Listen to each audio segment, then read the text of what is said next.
far, they hate it, they never believe me. Yeah, I would never drop the ball, I know I make it look easy. Yeah, Mayweather with the defense. I don't care what a critic gotta say, I got them picking up the pieces. That to me, you really playing with your life, I'm about to come and run it all back. I'm the new era, about to snap back, you ain't fitted for it, cause you all cap like. Hold up, I shoot my shot, wait, hold up. I'm really about to run this, go up. You know it's all net when it go up. Ain't got no other plans, you don't need to understand, ayy. We on overtime, you don't need to understand, ayy. You just show them how to do it when you don't know what to say. Tell me how you plan to win if you plan to play the same. Moving fast, already gone, yeah, but you bringing me back. Try to double cross me, dog, just let me relax. Stop assuming what we doing, keep it moving, what we doing. Cause it can get bigger, cause it can get bigger, cause it can get bigger. Ay, please don't play no games with me, I promise I'm too much. Ay, I can never let up even if you had enough. Ay, this ain't for the faint of heart, we always playing rough. I had enough, it ain't luck. I needed a vision, I needed ambition, I needed a mission to beat in submission with no intermission. I see the collision, the crash and the distance, they coming off track, no. When they ask what's the motive, don't talk, I just show them. They all about to see what I mean in the moment. I gotta keep going, I'm shaking the dice and I'm keeping it rolling, they already know. Ain't got no other plans, you don't need to understand, ayy. We on overtime, you don't need to understand, ayy. You just show them how to do it when you don't know what to say. Tell me how you plan to win if you plan to play the same. Moving fast, already gone, yeah, but you bringing me back. Try to double cross me, dog, just let me relax. Stop assuming what we doing, keep it moving, what we doing. Cause it can get bigger, cause it can get bigger, cause it can get bigger.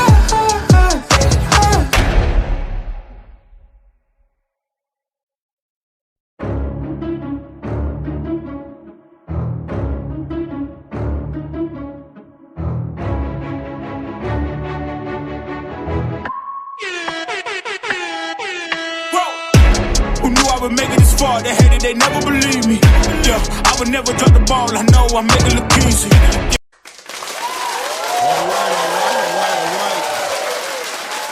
Salute to everybody in the building. Salute everybody in the building with the like button. Oh, it's kind of like fight night, ain't it? It's really like fight night. Salute to everybody in the building. It's pretty much fight night, right? This is gonna be a weird one, kicking off at 4 o'clock in the morning or something of that nature. I'm going to be covering the fight. It is what it is. Salute to everybody who is in the building. And if you're gonna be up in the morning, definitely stop through. We'll be calling this fight. This is a very interesting card. Just got off of the job today. I had work to do today, just getting in here. So I'm a little, I'm just running in here, chasing myself in here to get on here and build on this last bit of this last look at the fights on this card. I believe we have maybe a fight cancellation on the card, maybe a replacement. I think I did see Turkey said something about that a little bit earlier. I'm not too sure. We'll look into it here on the show and see what happens. It's just me tonight, guys. You know what I mean? The usual suspects are a little tied up in their personal lives. So we'll be building on this here. One last look at this one, and specifically, obviously, the two main fights on the card, the Junto Nakatani fight and, of course, a Naoya Inoue fight that are on the card, and just get some last-minute perspective hours before the actual card takes place, and trying to get some perspective on it. I'm going to go ahead and put in right now. The panel is open. I'll do that as well. I'm kind of moving through this one. You guys know how we've been doing it lately. We're not into the marathons of 4, 5, 6 hour lives and doing all that. We save that for fight night. You know what I mean? For Saturday, normally I'll open up the panel a little bit, let people come up and build, but those shows be long and drawn out, and it is what it is, right? Sometimes you're in the mood, and sometimes you're not. I'm a little busier these days than I used to be. So, but the panel will be open. The link is there in the channel to kind of take a view at, get some perspective on everybody and on what to expect on this fight here. Just doing a lot of film study on this one here because the style stylistically, this fight is very interesting for Monster Inoue. No matter how anybody wants to break it down or look at it and just say Monster Inoue is just going to steamroll this guy or knock him out. Look, I'm not too sure about that this time around, guys. I'm not gonna blow any smoke up your backside, right, about this. I'm not too sure about how this fight is gonna look all the way. I think that what you're looking at, David Picasso, you're looking at there's a bit of unique energy he brings to the table, and obviously the physical attributes he brings to the table make a big difference in this one as well. His style, the way he fights, and what we've seen Monster Inoue be involved in his last couple of fights, right? We've seen him get put on his pockets. We've seen that fight he had with Roman Cardenas and how competitive that fight was. And if you look at David Picasso and the way he fights, he kind of there's an opportunity here for this guy to smother what Monster Inoue does naturally, right?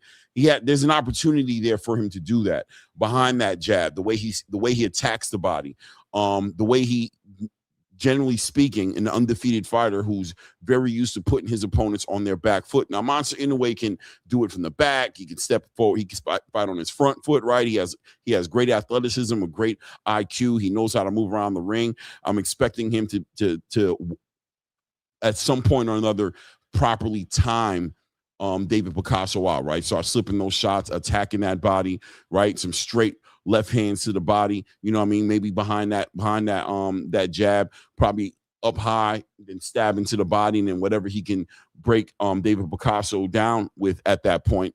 But he still has to get there. And David Picasso is a cerebral fighter, believe it or not. Very intelligent man, right? Very intelligent man. You do your research and your due diligence on David Picasso, you know that this man is looking for, he's chasing down Nobel prizes for medicine. He's a doctor, all kinds of things that intellectually that he's dialed into. This guy is a thinker. And this is going to make the fight interesting because I'm expecting some poise and some patience about this guy that's going to be different than other fighters that Monster Inoue's been in the ring with. And it's going to be interesting to see how this chess match that I believe we're going to see is going to be a chess match, to watch how this chess match ultimately plays out. Let me see here. Salute to everybody in the building. Yeah, let me do a little roll call. I'm a little all over the place this evening, a little bit all over the place. But let me see here. SOB TV. Salute to SOB TV in the building. Mango 6754 in the building says, "Is this boxing?"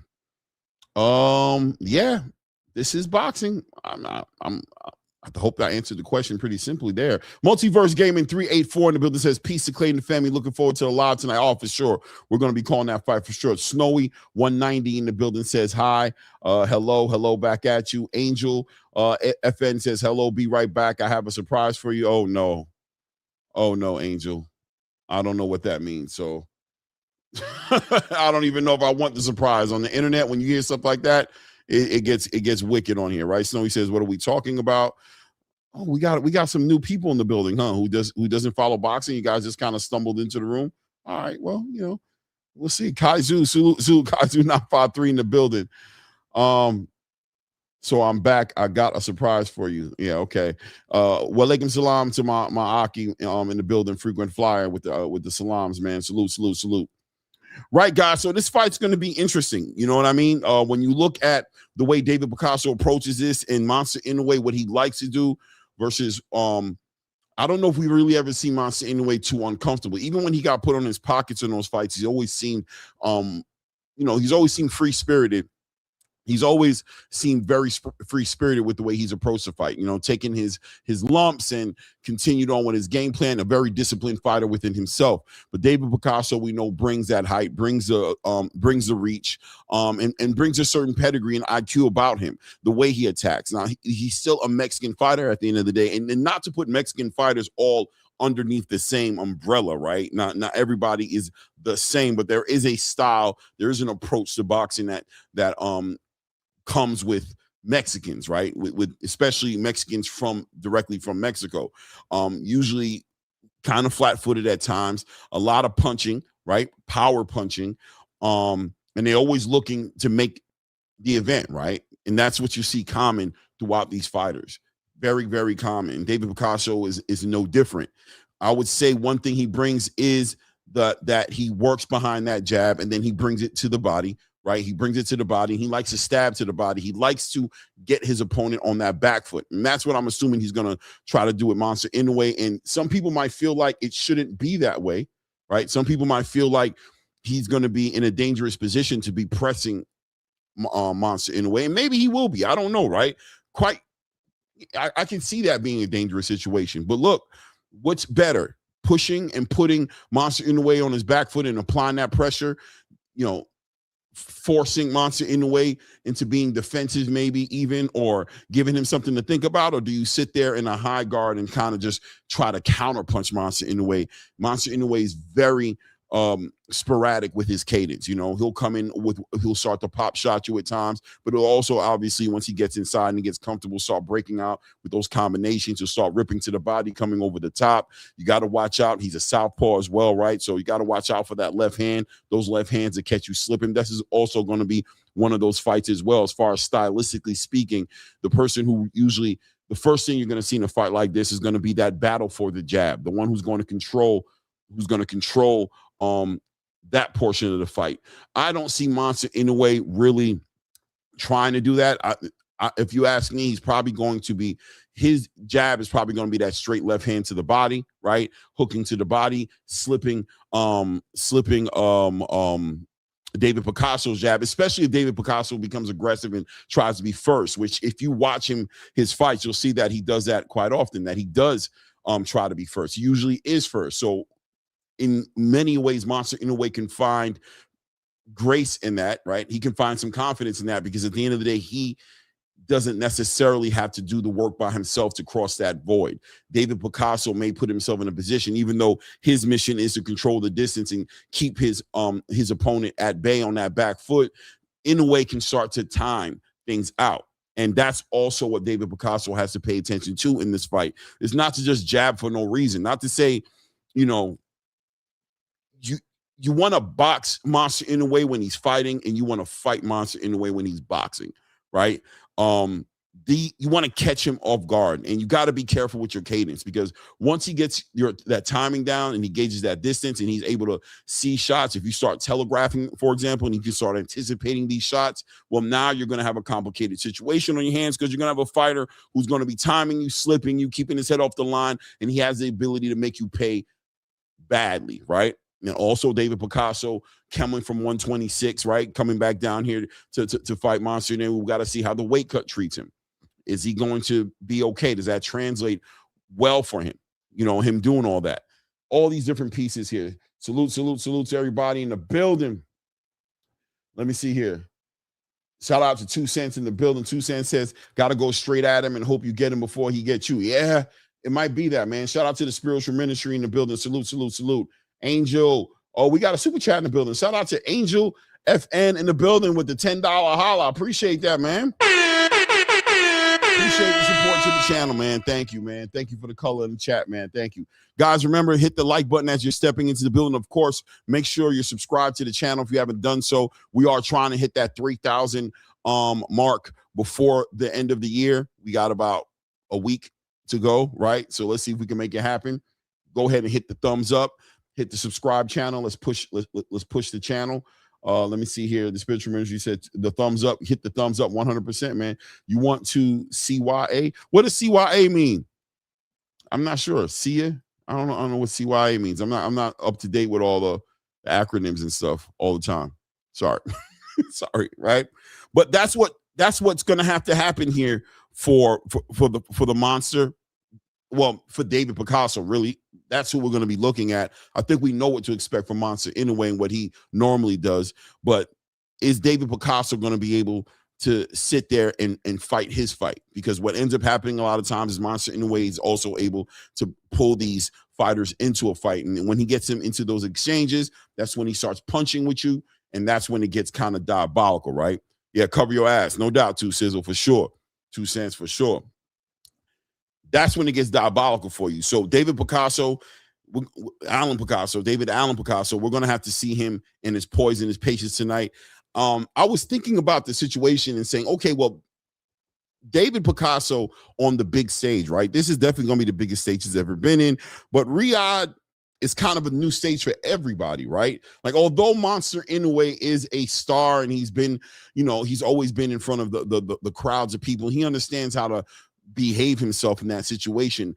Riyadh season does bring that unique, intimate setting, right? There's an intimate setting about Riyadh season that's different than damn near any place you're going to fight in, because Riyadh season gives you the feeling and the atmosphere of a ballroom or a smaller, 5 to 10,000 person stadium, but it still has the intensity of a 70,000 person stadium, because I think everybody going in there understands how big that stage is, and that the whole world is there, and that there's a lot of money in the room, a lot of opportunity for the fighters who can give great performances and maybe even more importantly walk away with wins. That there is pressure there, and a lot of fighters bring their best games to that room because they look at it as life-changing circumstances. Anytime you're fighting in Riyadh season, your whole life can change, and that gives a lot of fighters the motivation to step up and bring their best game. You know what I mean? You don't even expect it from some of these fighters sometimes, the way they perform in Riyadh, and that's because they're fighting for their livelihood. I mean, they're always fighting for their livelihood, but in that particular setting, it's a life-changing opportunity for you. So both these fighters, in a way, I mean, even though Monster Inoue arguably is already wealthy and he signed the big the Ring ambassador, right? The Ring Magazine ambassador deal with Turkey Al-Sheikh, and I heard it was what was it, like 70, 80, 90 million. I'm not sure how much money it was for however many fights, but a lot of money there for Monster Inoue. But for David Picasso, you got to think that this opportunity is going to mean a lot to him. So that's going to probably bring out a lot of energy that maybe people aren't going to are not going to be expecting to see the kind of performance is going to be. Who knows, right? Now, as far as Nakatani, Junto is concerned, he's making his first appearance at 122. He'll be sitting in the ring dealing with a puncher. To be honest with you, he's stepping up inside of the ring with an absolute I don't want to say knockout artist, but when you have a 90% knockout ratio, right? 20 wins, 18 knockouts, undefeated, right?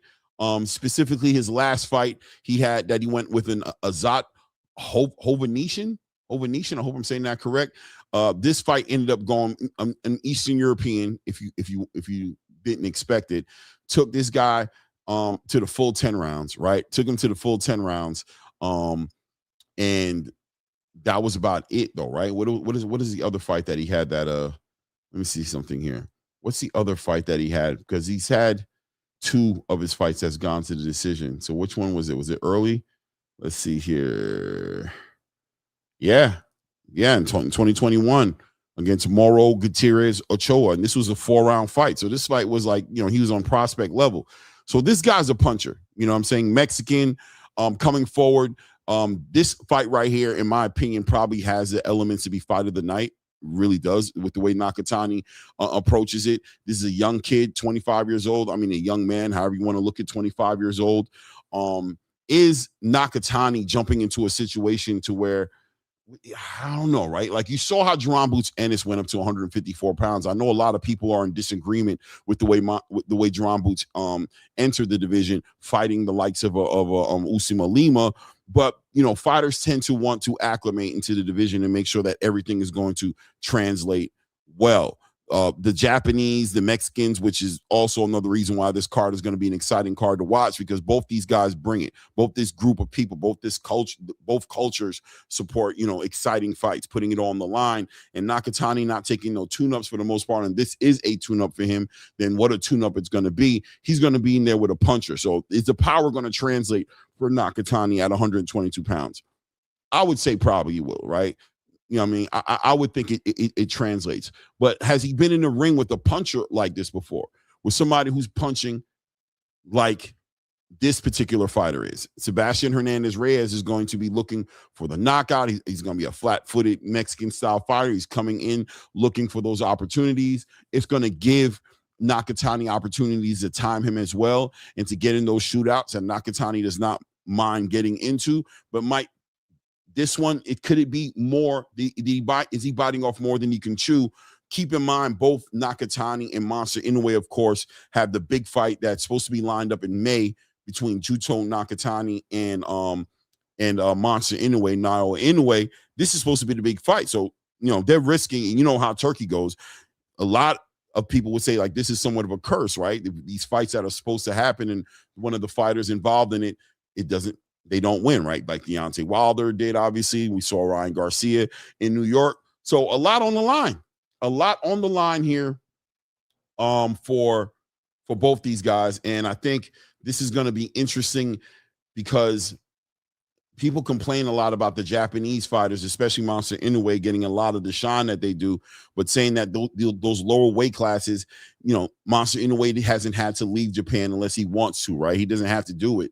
And people have a hard time acknowledging Monster Inoue's being the kind of fighter that we know him to be. I mean, he's clearly on the pound for pound list, so the powers that be that control the Ring Magazine pound for pound list and things of that nature have no issues. They understand what they're looking at when they're looking at Monster Inoue. But a lot of American boxing fans question Monster Inoue in certain ways, thinking that maybe he gets some kind of favor, or they question, whether or not he's, indulged in certain cocktails or things of that nature that allow him to be super strong and have excellent cardio and conditioning and things of that nature, right?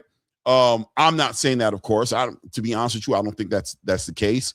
But this one right here in Riyadh season, watching Monster Inoue start to take these challenges outside of the country and make these fights happen. He's done it before, of course. It's not his first time doing it, but it does look like it's going to become more of a thing for him.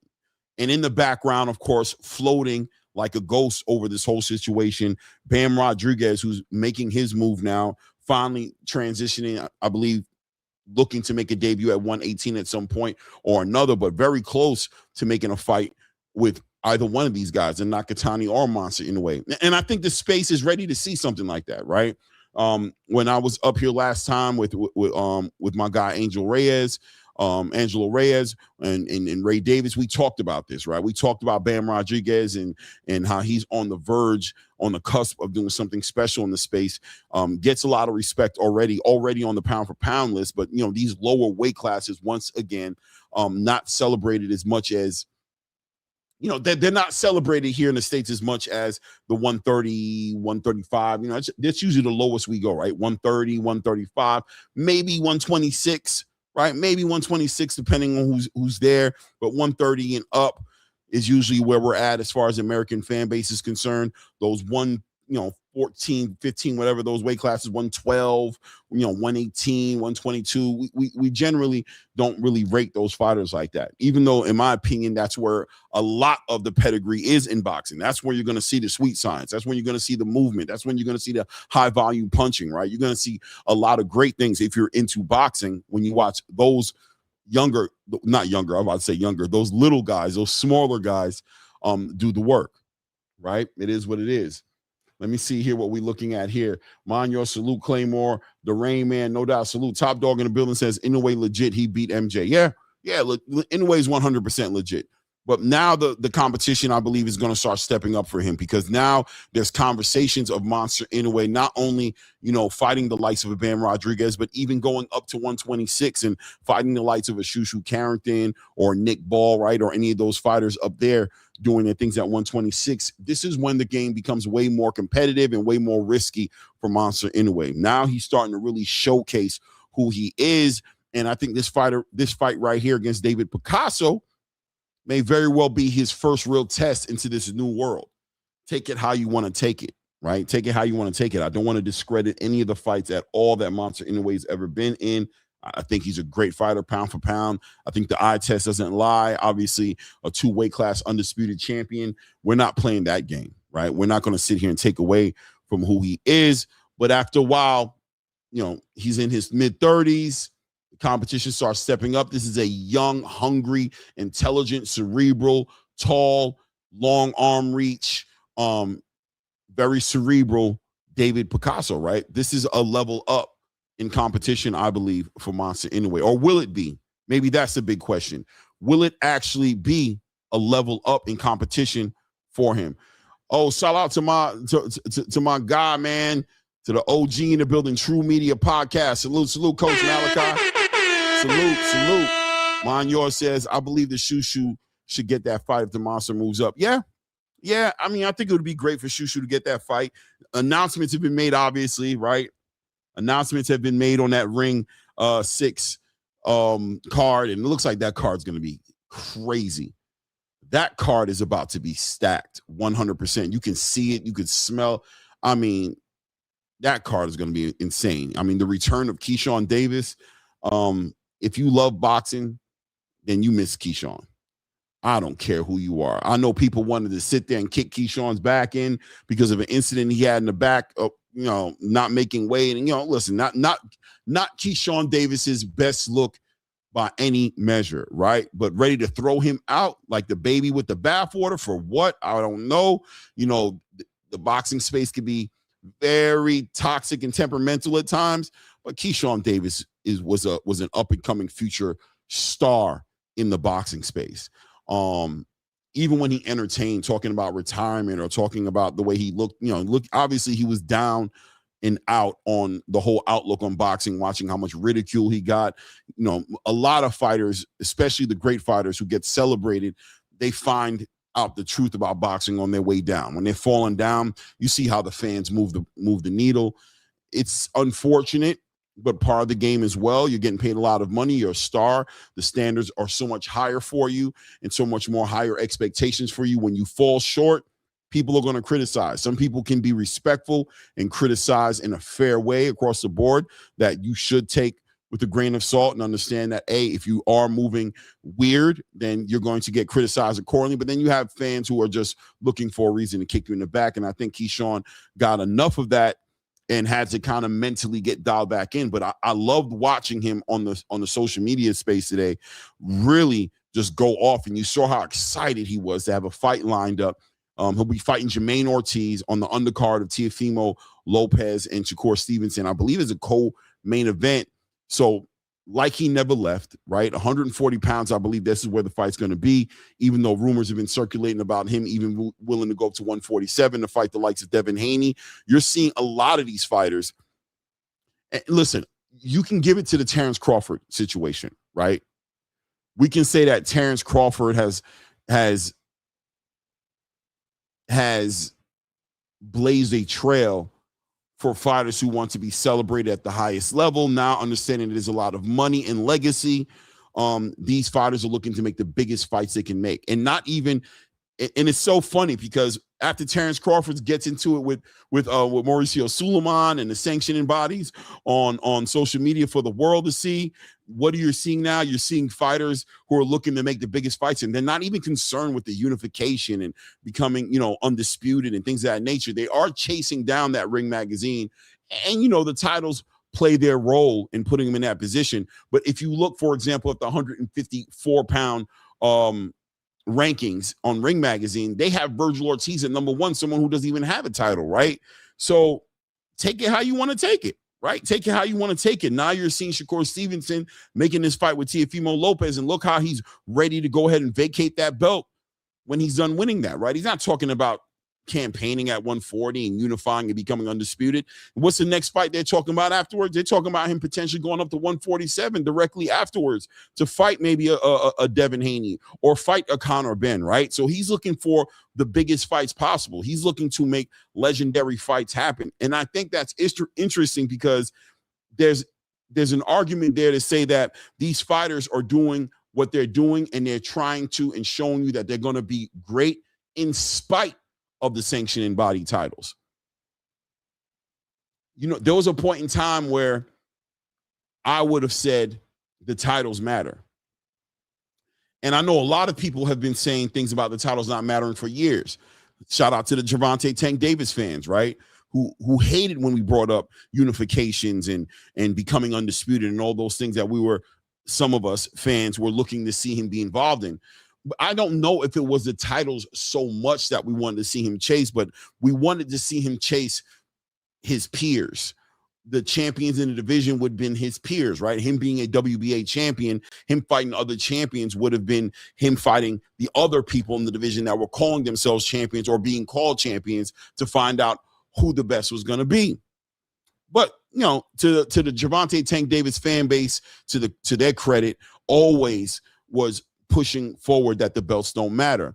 Now, on the tail end of Terrence Crawford becoming a 3-weight class undisputed champion, a 4-time Ring Magazine champion, a 5-weight class champion, to see him challenge the sanctioning bodies the way he just did, all of a sudden you're seeing fighters just boldly coming out and saying, we don't care about the belts.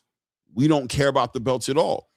And is it that they don't care about being champions, or they don't care about legacy? I don't think that's what it is necessarily, but I do think there's a corrupt side to the sanctioning bodies that's always been there, and fighters just becoming more emboldened to call it out, especially right now when it seems like there are options on the table for fighters to be great, to make great fights, and not necessarily have the titles involved in the conversation, right? So now you're starting to see how the energy is going, and Keyshawn Davis is part of that energy. He's looking to make the best fights, and right now it's him and Jermaine Ortiz on that undercard. I believe Bruce Shushu Carrington will be fighting Carlos Castro, right? And that will be for an elevation for the WBC title, for that 126-pound championship title, and that's an important move, I think. I gotta agree. I know Shushu's still part of that legacy conversation. He wants to do that, but also wants to make the biggest fights in that division. The Rafael Espinosas, the Nick Balls, right? The Angela Leos, all those big fights that he wants to make, and he understands he needs to bring something to the table that may interest these fighters, because a lot of fighters are still connecting their whole entire trajectory next to the ability to become unified and be champions. So big fight for Shushu. I believe Jarrell Big Baby Miller is on that card as well. He hasn't been in the ring in a while. He's had fights fall through that he wanted to get put together, and they wasn't able to do it. And part of the conversation of that American heavyweight boxing scene, right, about that heavyweight, American heavyweights, he's part of that conversation, right? He's there to we don't have that guy yet, right? You got Richard Torres, you got him, you got Deontay Wilder, you got Jared Anderson. I mean, it's not very right. There's not a lot of good pickings out there, you know what I'm saying, in the American heavyweight division. But Jarrell Big Baby Miller is one of ours, and he does bring it in the ring, right? And he's lost one fight in his career, let's be honest, against Daniel Dubois. And that fight right there was a fight of the year candidate. So this guy definitely brings it. He's going to be on that card. That's going to make a big difference. Who else is on that card? Who else is on that card? I don't know, man. Shout out to my brother, Mac Victor 4854, big brother Claymore, speaking that combat gospel, no doubt. That's my legitimate, literal brother in real life. Same mama. You know what I'm saying? Shout out to Eduardo Alvarez in the building, says it was that shady shit he did with his brother. Come on, Eduardo. Eduardo, come on. Stop it. You guys got to stop it with Keyshawn, man. I mean, I don't know what was so shady. You know what I mean? I think at the end of the day, listen, man, they're fighters, man. It takes maturity to be in control of your emotions. And Keyshawn Davis has already spoken and been transparent with the boxing space about his mental health battles. You know what I mean? Not to say that this dude's like, crazy or anything like that, but at the end of the day, he had an off weekend, to say the least. Nahir Albright is okay. From what I understand, he was nowhere near being jumped. I think it just got hostile back there, and it could feel like you're being jumped when you're in the back of your enemy's territory in Virginia, especially after you beat Keyshawn Davis's brother. It got spicy. It is what it is. But look, call it what you want to call it. At the end of the day, Keyshawn Davis is a talent that I'd have been so disappointed, and I would have felt so much that it'd have been a tragic situation not see Keyshawn Davis fight again in the ring. He's such a talent. I mean, at the peak of his career, before he got in trouble, because he was literally at the mountaintop and fell from the mountaintop, this dude was being compared as a young Terrence Bud Crawford. You don't just let that go away, right? You don't do that. Come on, man. Fighters get into it. Things happen. Y'all got to get out y'all feelings. You know what I'm saying? Sometimes it feels like there's some narratives and some vendettas going on in the backspace that comes out in the wash when these opportunities come for you guys to jump out the bushes and really let the world know how you're really feeling, right? Sometimes it looks like that. I'm just saying. I'm not saying it is that, just saying sometimes it looks like that. I'm sure I'm getting it wrong and twisted, right? It is what it is. Oh, there he is in the background. Let me pull up my brother up here, man. Shout out to my guy, co-host, Ray M. Effin Davis in the. What up, though? I know it look like What's good, Ray? You're definitely muted. You're definitely Am I muted? No, you're not. You're good now. You're good now. All right. That's because you got the sound going. You got the claps going. You know what I mean? The applause is just outweighing my voice right now with this little distraction I have. I ain't got a cold. I just got a sinus infection. But anyway, let's keep it 100, bro. Keep it 100. I've been listening. I had to deal with the wife for a second. I talked to her about some stuff. And we got to talk to him sometimes, right? We got to talk to him. Yeah, absolutely, man. They need love too. They need more love than anybody. You know what I mean? They need that open ear, and they need to know that you're there. You know what I'm saying? That you're willing to listen to the complaints or even their issues they're having outside of y'all, right? They got lives too. Exactly. But yeah, man, it ain't cold in here. It's cold out there though. It's actually storming on the way, man. Shout out to everybody in the Northeast right now. I'm in the Northeast. Snow. We're about to. Is it snowing out there right now? Yeah, it is. It's not snowing here. Amazingly enough, it didn't snow here. It actually hailed over here. A lot of ice and stuff like that. It was all over the place. We salted the driveway. We salted everything down. So we'll see what it looks like in the morning. But we're in the middle of it. I'm hearing that we're supposed to be getting smacked like 2 or 3 storms back to back. I guess it's supposed to be for the next 2 or 3 weeks. We're supposed to really getting. Oh damn, we're gonna look like Michigan, bro. Yeah, Michigan is getting destroyed. Michigan, Illinois, all out there in the Midwest, they're getting spanked in real life. Hey, it is what it is, baby. Yeah, bro. Listen, I don't know where you were at because I lost you for a minute. I was just all over the place, to be honest with you. I mean, obviously, we know what it's all about. It's all about this fight in the morning. But, I think right now I was just talking about the Keyshawn Davis situation, how excited I am personally seeing him making a return. I think Jermaine Ortiz is a great opponent. I didn't get into the Jermaine Ortiz into the fight per se as much as Keyshawn's journey to this point and how, the boxing space, how we can be. Well, the most beautiful thing about this is something that weighed on my mind earlier is he's been preparing for this, he's been preparing for that, but now he actually has an answer. You know what I mean? Jermaine Ortiz is speaking of. Because, they've been announcing Hitchens for the last 2 weeks. He's preparing for this guy. Now he's got to switch up his cadence, and he's got to focus and go do some homework on Keyshawn. Right. So, you know what I mean? But because there's so much time in between there in the fight, you know what I mean? He's already in camp because he knew he had a fight coming anyway. Now he can continue to prep for this fight and just focus on where his strengths and weaknesses are and what he needs to improve on and where Keyshawn's weaknesses are, where he can expose them or try to expose them, let's just say the least. Because I don't want to say anybody can be exposed. Anybody can be exposed, but you know what I mean? For Jermaine's part, he needs to figure out his game plan, and they got to come up with one. So I think with the enough time for this fight and the things that's happening is great. Now, on the other end of that, I don't know if you heard Hitchens is seeking Frank Martin.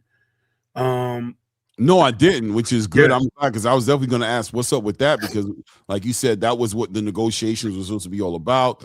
That's what we were supposed to be getting ready to see, and that didn't happen. But Frank Martin, listen, that's a legitimate. Listen, man, that's a fight. Yeah, and here's Frank Martin's last performance. Here's the funny part: Hitchens he's got the Floyd Schofield slippers on, the Cinderella slippers. They make the fight and they find a way out of it. Or I'm just hoping that he goes through with it. I think he's trying to catch Frank Martin off a short layoff. To be honest, because he's trying to fight in February. So he's trying to catch him on a short layoff or short timing, and he believes that he has something with fighting the Frank Martin. And I don't think Hitchens is really into boxing, bro. It's just my opinion. I think it's something like he just wants the bag, and I think he's outpricing himself, and he thinks it's going to be the bigger payday. I don't know if Eddie's convincing him of this or whatever the case may be, but he's about this money right now, and you can see how he's moving, how he's getting away from certain things. It's like, I don't want to settle for smaller fights. I want to settle for the bigger fights. I don't care anymore. I already proved my point. He even had an interview where he said something along those lines, like, I'm a big fight. They need to come fight me. They need to pay me. I'm like, this guy is lost his rocker, bro. What has he Yeah. done besides be champion? I think he was talking about Matias and Probably Matias and Gary Antoine, right? and Antoine talking about he's the A side and he needs the bag. I'm like, bro, that era is over. I don't know what you know what I mean? We just left that era literally 2 weeks ago. Mm-hmm. Watch all these guys fight for legacy. When are you going to fight for legacy? When are you going to get your head out of your ass, your hands out of your pockets, and start worrying about what's in front of you and how you can build your name and make yourself some money by fighting instead of talking about what you're going to do? That's the only thing that bothers me with Richard Hitchens. Yeah, Richardson, I agree with you 100%. I can't even everything you said, man, I thought was on point because it's true, man. There's definitely there's a disenchantment from the sport, and a lot of these fighters who jump onto these mantras of, you know, the prize fighting mantra, which is cool, right? Like everybody's a prize fighter, Right. but when it starts to conflict with the assignment, which is fighting, and you're doing a lot more outside of the ring things than you're doing inside of the ring, that's when it becomes unbalanced, right? It's like you're outside the ring saying a lot, but we don't see you inside the ring enough. Teofimo Lopez was in that box, in that category for a moment, for a good minute as well, just doing a lot of outside the ring things, and it wasn't translating into fights inside the ring. Hitchens is doing the same thing. He's speaking in a way to where it's getting to the point now where he's becoming somebody who looks like he's trolling, where he doesn't look like he's serious, like you can't take him seriously. And, you know, naturally, just like you said, let's see what happens with this. I mean, this is a rumor, right? Circulating in the negotiation that's still open as far as between him and Frank Martin. But let's see if he makes the concessions, you know, to make a fight happen for himself. He just lost this one. I thought this was damn near done. I thought the Jermaine Ortiz fight was almost done. I was kind of shocked to see Keyshawn Davis be announced as the opponent for Jermaine Ortiz. You know what I'm saying? You can't help but ask the question: did Richardson Hitchens price himself out of that situation? You can't help but think that. We don't know, but you know, he's starting to get this reputation about him to where you have to start asking yourself, like, yo, bro, so what's happening now? Is he joining the $10 million minimum club now? Does he need at least $10 million to make a fight? And what does that really mean in real time? If you really think you can win, and, you know, obviously we know what Floyd Schofield Sr. and Jr. with that whole $10 million to fight Abdullah Mason, but on the other side say that you want to fight him and you want to do this, but do you? Because actions speak louder than words. And if you're pricing yourself out in a way that's unrealistic, there's an argument there to say that you don't really want the fight. You've been in the business long enough to understand what's realistic versus what's not realistic. You know, if you're asking for $10 million, if that's something legitimately you could get or not. And if you're asking for it and you know you probably ain't gonna get it, you probably doing it on purpose to not make the fight happen. Exactly. Right? It is what it is, man. It is what it is. Shout out to 2 Cents in Building, saying that Cigar Talk interview was not a good look. He was much more likable on the YSM interview. Yeah, I mean, it's unfortunate when these fighters get into this, but the reality is, though, Ray, let's be real. Boxing today will move right past them, right? Like, yes, as you can see, Jermaine Ortiz went to the next one real quick. He made himself a fight. He got himself on a card. He's going to get himself a bag, but more importantly, he's going to get active inside of that ring. So nobody's waiting on you and nobody's looking. You're not the only play in town, clearly, right? You're clearly not the only play in town. Exactly. But that being said, it's going to be interesting to see Keyshawn Davis return. Let's see what the layoff did for him. Did he get better? Did he get stagnant? Is he digressing? And do we have any word on the trainer situation with Keyshawn Davis? Is that been spoken about? I mean, I've heard Bomac is still in the corner, but I heard it's just like when they were talking about him moving places, he was talking about like probably just getting out of Top Rank, getting out of a lot of different, like he's definitely closing a lot of doors. Bomac might have just been retiring on the fact just to throw this out there. I'm not saying it's true. Let's be clear that this is not true. It's speculation from Ray Davis. He might be just taking the wave of Bud Crawford and be like, look, that was my guy. That was really the only fighter I was really into training. And if he's walking away, I'm walking away with him. Keyshawn, go find another trainer.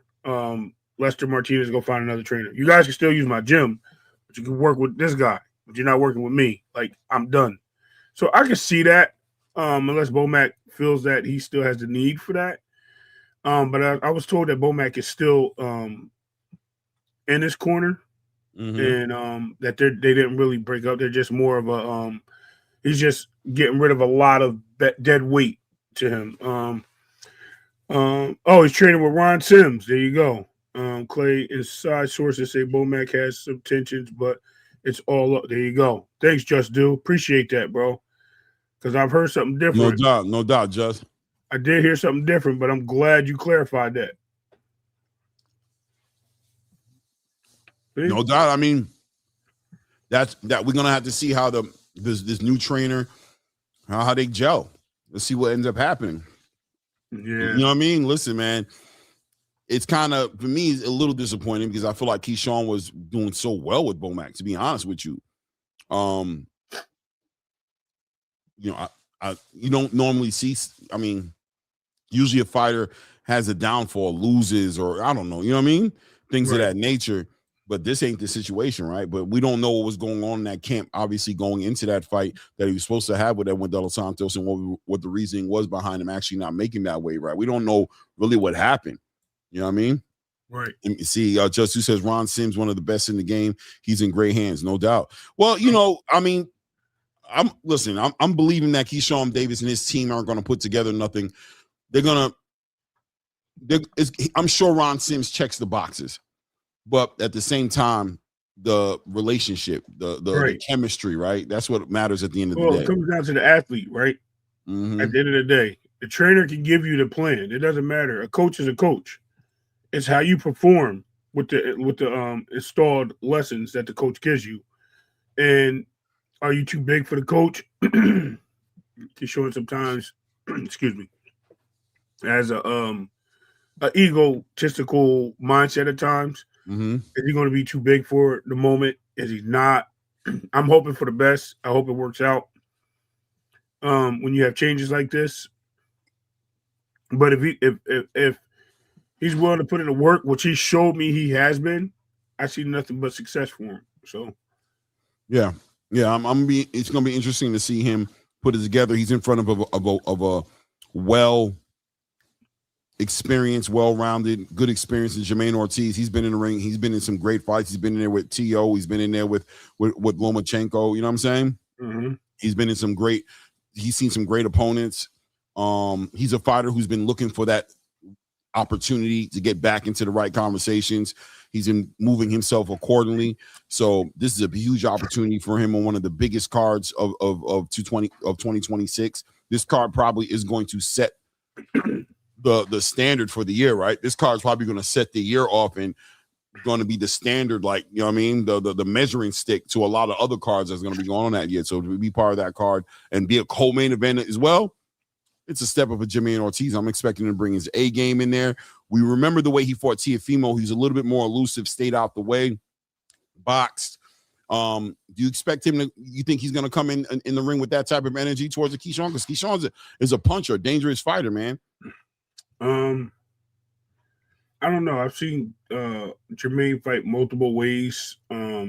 He's definitely more of one of the slicker fighters. Very, very at the end of the jab leading type person, and looking for you to make mistakes for him to capitalize on. Mm-hmm. Jermaine Ortiz has changed a little bit though since that T.O. loss. He's got, I think, 3 straight stoppages, 3 TKOs. Mm-hmm. So he looks to be on a mission of getting more engaged with his fighters. And you got to remember, I think he was doing fine. Everybody called him a runner. I'm like, bro, did y'all not realize he didn't back up until he got his head split open? I mean, he was backing up, but he was using the jab. You know what I mean? He was engaging. He didn't really stay away from Tio till Tio headbutted him and, cut his eye open. And then he was like, he can't see. So you basically seen it. If you don't believe me, go watch the fight. Yeah, not only that he couldn't see, but I think he didn't want the fight to get stopped or any kind of nonsense to happen. He thought he could coast into the point situation and win it on points.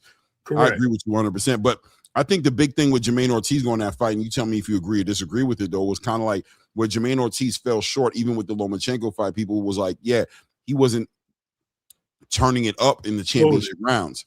And they expected him to do that in this fight. But I agree with you 100% that the headbutt kind of got in the way of that. So it does look like since then he's had this whole entire different approach to it. And it's great for boxing, for the fans. We're loving what we're seeing. But is that the safe way to approach a Keyshawn Davis? I mean, is he popping like that? Keyshawn's going up to a new weight class. I mean, punch resistance is a little different. I'm not saying it's like totally different. It's only 5 pounds. But it is a bigger weight class. He's got a notable fighter in front of him. It's not like this guy shouldn't be undefeated, to say the least, right? I mean, he was robbed and I believe everyone in here believes he was robbed 2 fights. The Loma fight, we could say he let that get away in the 12th round. And we could also say that the Teal fight after the cut kind of like slowed down his progress. So 2 of those fights were close enough where I believe they stole the fights from him. But yeah, I think he's game, bro. I think he's nice enough to do what he has to do. That's why I was looking forward to the Hitchens fight, because I was like, yo, he's cerebral. He's a really good fighter. Now Keyshawn has another gear to me. Can he beat Keyshawn? Absolutely. But it depends on what we see from Jermaine. What does he get shook? Is he afraid of power? Like, where does he come in the ring and engage at? Or does he sit there and he box Keyshawn like and give him something that he's not used to, having somebody stand in front of him boxing? Because most of the people that fought Keyshawn stood in front of him and they tried to fight him. If you watch the last couple of fights he had, besides Barenchek, right? Nahir Albright, you know what I'm saying, boxing. But then that was a close fight. I was going there, right? Yeah. And that was a close fight. A lot of people thought that was like almost an upset. So do we see a similar thing with this type of fight? But yeah, man, we'll have to wait and see. Only time will tell. Maybe Jose Pedraza, maybe. He did box him a little bit. Yeah, I think that was that. But he got once he packed him with that right hook, bro. It was over. Right. So, I mean, Keyshawn may be in a situation where if Jermaine brings the right game plan, he may have to do what Teofimo couldn't do, right? Which is cut that ring off and things of that nature. And really, this could be the boxing class that we need to see from Keyshawn to a certain degree. Just do salute to you, family. How you, King? Peace, Jersey. My guys, Clay and Ray, what's good with it, family? Hey, man, how the weather treating you out there, man? Y'all ready? Y'all locked down? Y'all got everything y'all need? Nice and cold, and try to prep a little bit for some snow that's supposed to be on the way. Right. Well, it's good though. You got family, you got the kids, you got the wife. You know what I'm saying? It's a good time to be intimate with the family. You know what I'm saying, and be inside and all that, right? I'm a homebody anyway, so right up my alley. You got it. You know it. There's a certain age in Jersey, bro. You gotta stay in the house, bro, because these streets is wild. Nice and cold out there. The kids is crazy. Yeah, man. Y'all cooking on it, man. This card looks like it's going to be. This card has come together, right? There was always questions about what the undercard was going to look like, but in my opinion, this is a somewhat stacked card. I ain't gonna lie. That's how it's feeling to me. How's it feeling to you? Yeah, pretty solid, man. It's hard to complain about this. I think Keyshawn was a really good, interesting addition. You know, nothing wrong with the Hitchens and Jermaine Ortiz, because I was looking forward to that, but Keyshawn bring a different element. So different style in there, so should be good, man.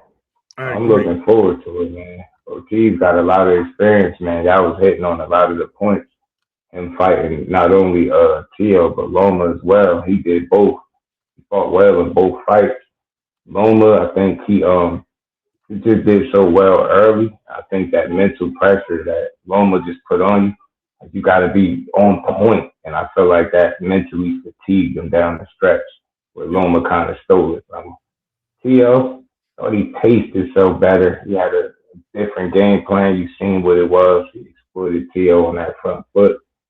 He boxed and moved when he wanted to, but it just wasn't enough. He kind of left it in the air, but I think they took that one from him more so than the Loma. Loma, the experience caught up to Jermaine. I think with Tio, this was one of them things where just you kind of left it in the air, but I still felt like he executed better.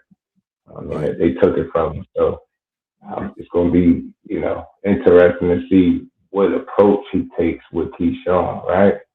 Because if you watch enough of Jermaine Ortiz, he's known, like, I've seen him be aggressive as well. He's on the front foot trying to go get you. So it's like, what is going to suit him best? Is he going to try to go after Keyshawn? He's been out for some time, new weight class for him, right? Is he going to try to, like, show him, like, this, you don't belong here, or you new here, right? And bully him, or, try to take the fight to him, or is he going to try to, box and move and be smart? Gonna be something to think about. I can't say I know which way he's gonna come in the fight right now. Yeah, right. Yeah. And Keyshawn he's so young in his career. I mean, he's accomplished something great by becoming a champion at 135, but 13-0 regardless, right? Like, regardless, 13-0 is the number of professional fights he's been in, and that within itself is prospect-ish. Do you think Keyshawn has a prospect energy about him still, even though he's become champion? I mean, I don't think he's a prospect at all, but does it kind of feel like that at times when you really look at his body of work? Because it's the number of fights that it is, Clay. That's what it gives us that feel. Like, damn, he's so early. Like, is he still in that prospect stage? But I guess they matched him up pretty solidly, right? He don't got a lot of guys with upside down records, so I think his pedigree is what's going to help him in this fight. Particularly, I think when you come into the game with a particular pedigree, you're able to get matched up a bit differently. And I think this is a product of that. You get what I'm saying? I think they believe in him, and I don't think he'll be like a fish out of water, right? In this fight, I don't think the moment will be too big and none of that. So I think he brings an interesting dynamic with his Olympic pedigree, and again, preparation is going to be key for this fight. So as long as he prepared, man, I expect Keyshawn to do what he do. I expect him to win. But back to your question, as far as that amateur or that prospect, should I say, I get it. It's the number of fights, I think. You get what I'm saying? He's still so early in the game, man. Yeah, it's definitely the experience, right? Just like it's definitely the reality of the situation. It's kind of like with Abdullah Mason a little bit, right? When you look at the way that fight with him and Sam Noakes, when he got into the big show, you kind of saw the young energy he has about him, just mentally, the experience, the lack of experience, and you saw that fight move the way it did, and we were excited to watch it, right? Like, that fight was an exciting fight, but still he got hit maybe a little too much. He was a little too available. He could have boxed a little more. There was still some criticism there for Abdullah Mason. I think good criticism. Like, most people were very excited and happy, and they feel very optimistic about his future, right? They like future face of boxing is on his jacket right now. That's what they're kind of looking at him. But still, we saw that inexperience show its face in his first 12-round fight and going to full 12 rounds in his first 12-round fight. Keyshawn has that too. The adversity has been more outside the ring than it's been inside the ring for Keyshawn, right? So there's an argument there to say that he hasn't really been properly tested, maybe a little bit, all the way. Like, what do you think about that? Yeah, that's fair. Think about his even his title fight. I mean, we like to think that he picked up a fair amount of experience, but how long did that fight go? You get me? So what you're saying is spot on. It's still some questions that can be answered fully, right? Like, we've seen that, all right, the moment itself, the championship fight, you handled it well, but what about with a fight actually, going further than them couple rounds, right? You know what I'm saying? And with a guy that has been although this is not a title fight, you're fighting a far more experienced guy than even the guy that fought with the title. You get what I'm saying? That Lomachenko, 12 rounds, Teofimo, 12 rounds. He even fought Antonio Moran for what it's worth, right?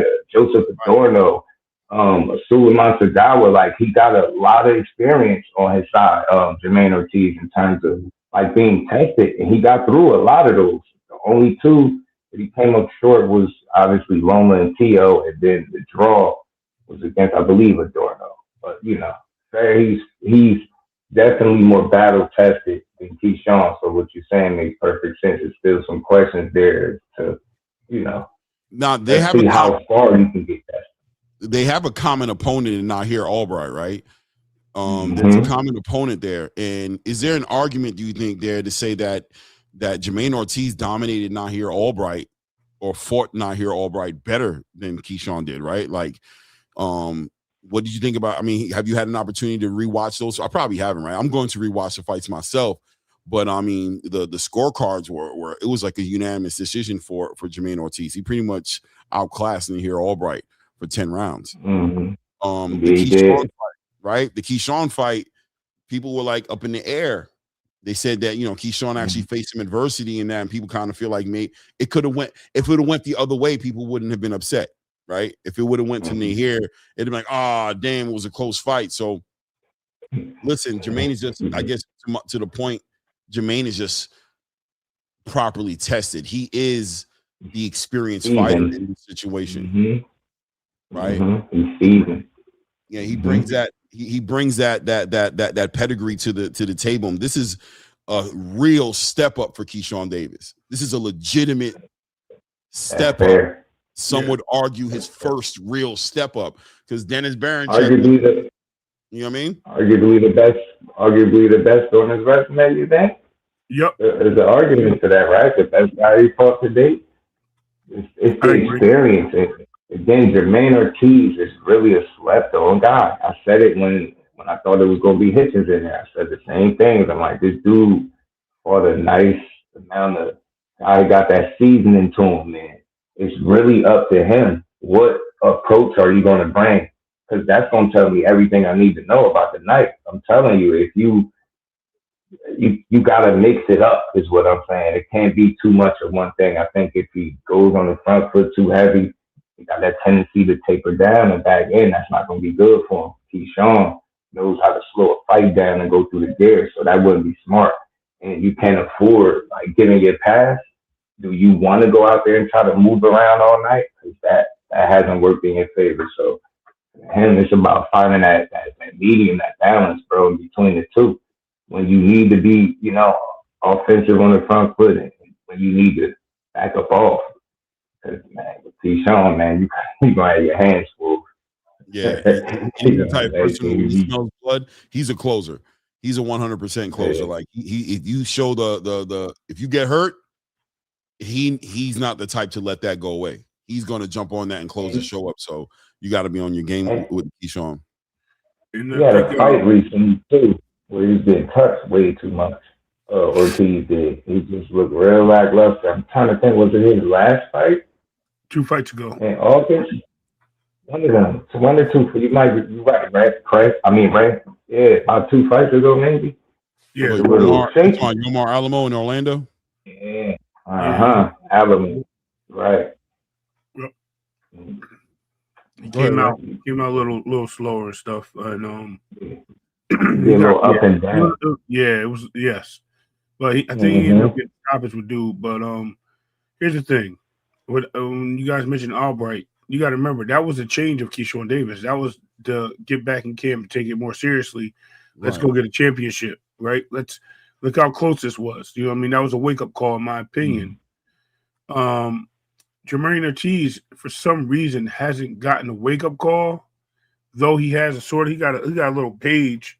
You know what I mean? A couple of buzzes, boop, boop, boop. You know what I mean? He called back, but he ain't get woken up yet, because with the Teo fight, he has shown that he doesn't want anything to go the way the way that did. Like, he dominating the fight. Still, and I think everyone and their mom that watched this fight was like, "Yo, this dude got robbed."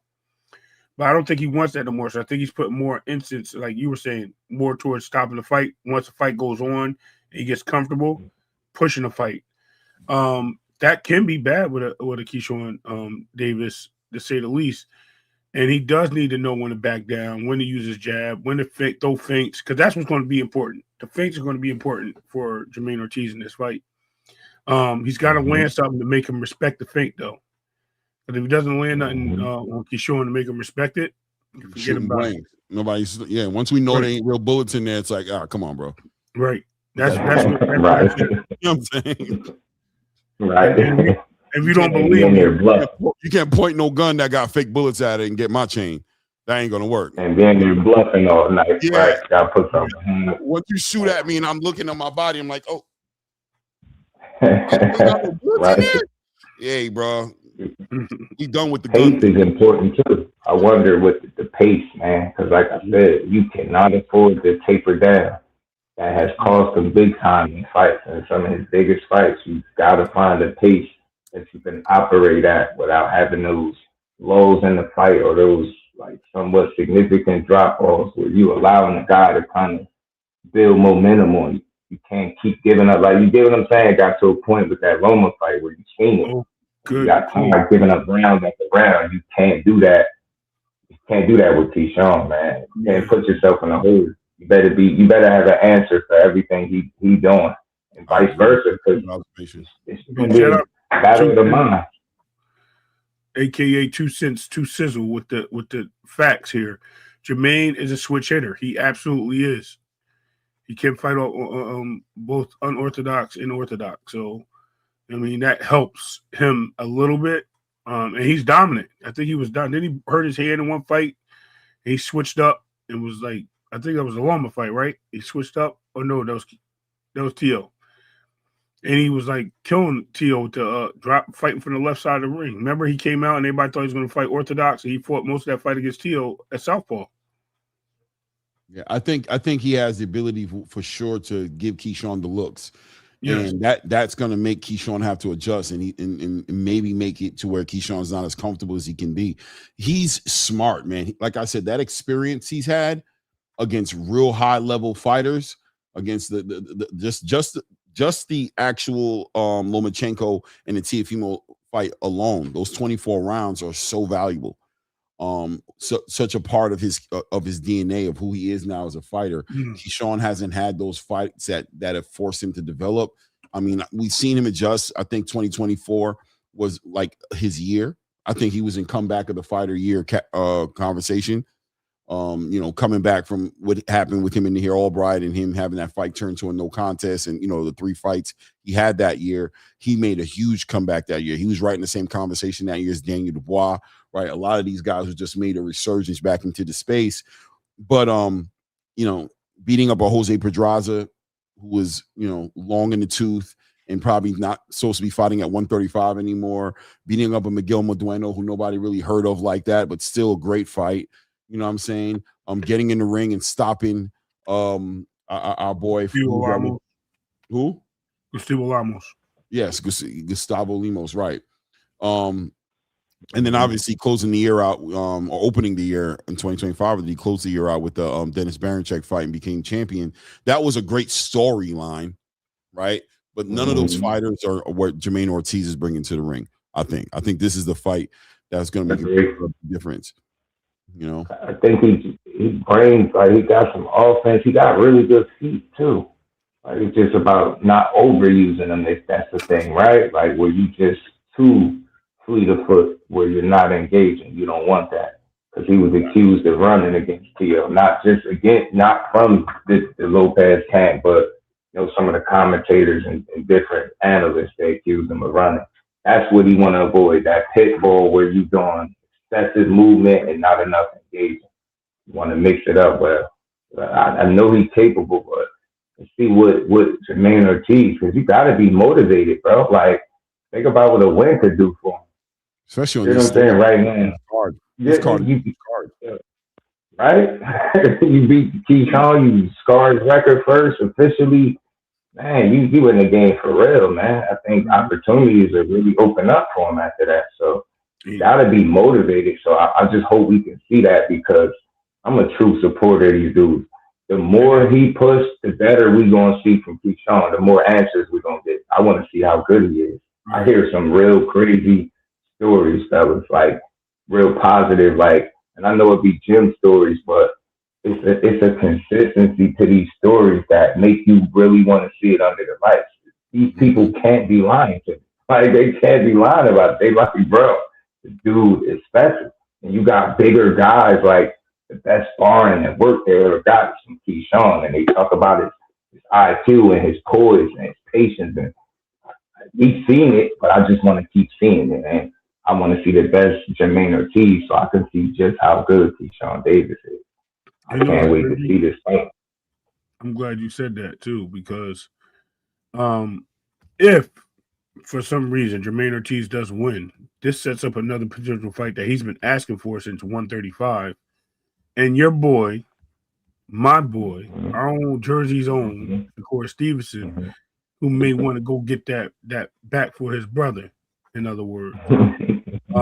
Because, Jermaine's been asking for that fight for years. Years he's been asking for this fight. So he was actually one of the only guys to say that he wanted to fight Shakur at 35 when nobody was trying to fight Shakur. But he ended up outgrowing the division that last fight he had prior to Loma.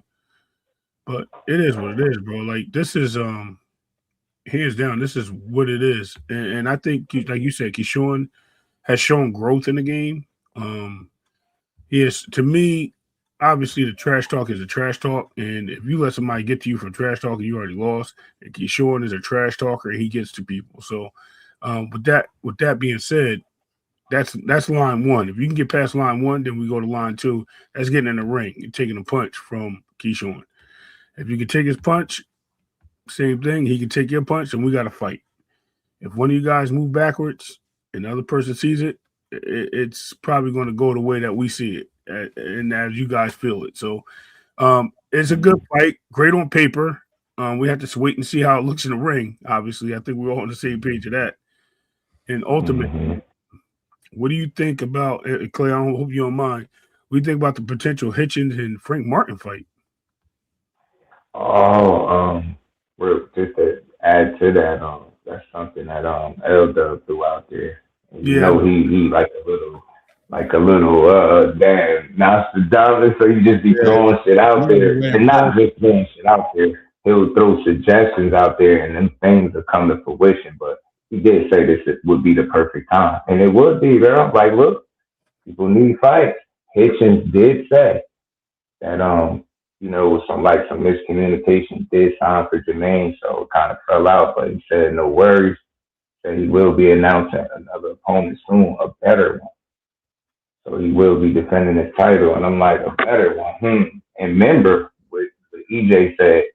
Remember, he was like, we're gonna see what's up with Hitchens. Like, so it makes you think. Now that fell out, I mean, they throw that out there. Should be an option. What's better than Jermaine Ortiz? I think a Frank Martin fight would be on par with that statement if it's true, So we'll see.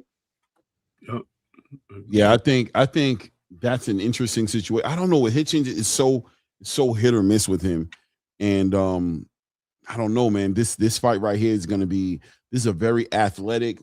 Obviously, he just came back with a bang with that Rances Barthélemy fight. Frank is in his bag. He's feeling himself right now. It seems like, is he with Buddy? He's with Buddy, right? With Buddy Dirt, right? Yeah, so it seems like they're gelling. Yeah, man, this fight is, in my opinion, potentially a more dangerous fight to a certain degree.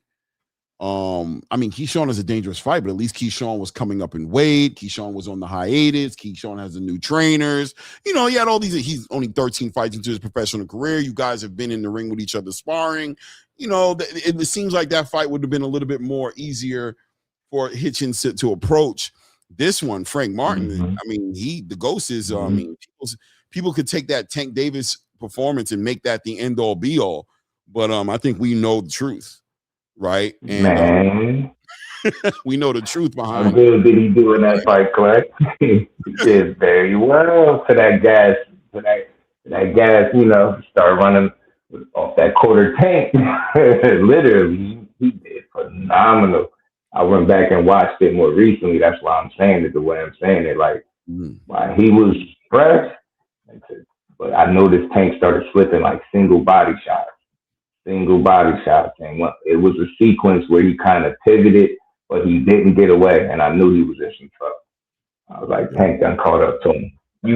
Tank, at that moment, I find little sequences, and I know from that point on, it's about to be difficult because he was able to maneuver, use the little cute, because he got cute footwork, right? Frank could get away from you, you get what I'm saying? Pivot, get out of there.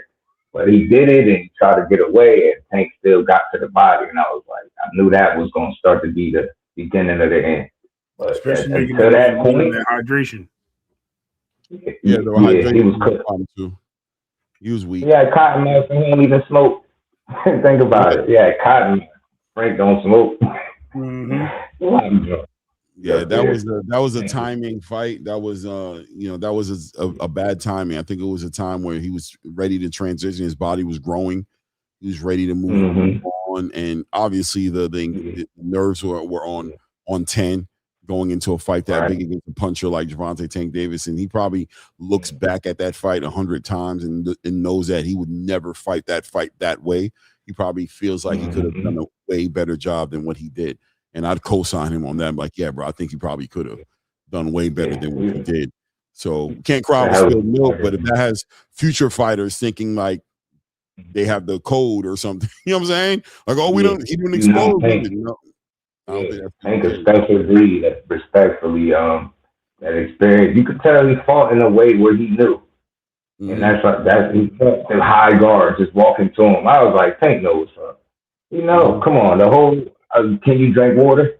Way back at the presser. Come on, bro. That's he knew it was. Can you drink? A lot of stuff that where Tank understood, like my experience and my understanding of how this works. I'm looking at you and telling you you shouldn't be fighting, but I'm going to whip your ass anyway, right? Like you messed up. F the fight.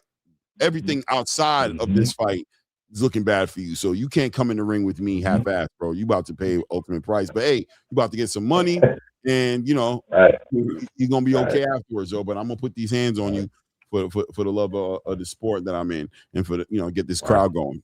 Don't take it personal, respectfully, right? But so look, that's that situation. But there's other fights on this card as well that's very interesting. Obviously, we know Bruce Carrington is more likely. I got Bruce getting this guy out of here. I'm not gonna lie to you. Carlos Castro.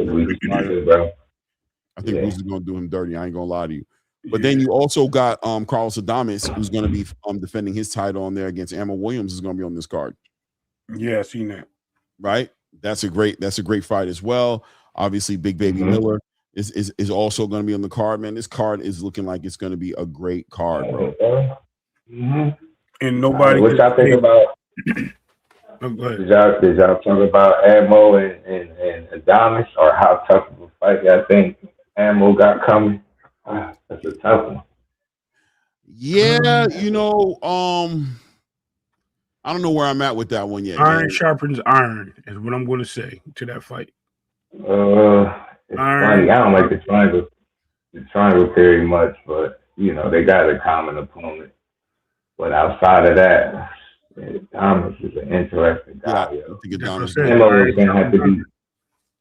His mental got to be all the way there, like, because he deal with some, like mental health situation, like issues. Like he go through things, and I believe he had a fight where he shouldn't have been in it. So I just hope he's all there respectfully. I like Ammo a lot. I like his heart, his spirit, bro. He got a warrior. He gonna fight. You gonna have to kick his ass, But Adames with the experience, man, and just being a really composed fighter, man. Ammo gonna have to put it together on the night. Got tools, but it's like focus and concentration for me. Like I've seen that kind of wander, and I see the results. Like he get touched up. Like if you see, what was it? His last fight, I believe. Didn't he get a stoppage? No, I don't think so. I think he got a decision. Did he stop? Was it a decision? Yeah, I'm not sure. Man. Thought he stopped. But yes, that fight was a little tough. You know what I'm saying? Like, that guy was hitting him, and the Adames is gonna be able to hit him. You get me? So. Oh yeah. For real. That's what I said. Iron sharpens iron. You got Ivan Vasquez, he did stop him. Yep. Yeah, you got a great fighter with Ammo later, right? Yeah. That he's a good boxer. Actually, let's elevate him a little bit. I don't want to say he's good. He's good at what he does in boxing. Yes, he has his issues, but because he puts him, we and Clay talk about this all the time. Some boxers get into fights, and he's one of those guys that likes to get into fights. And it kind of, you can see it.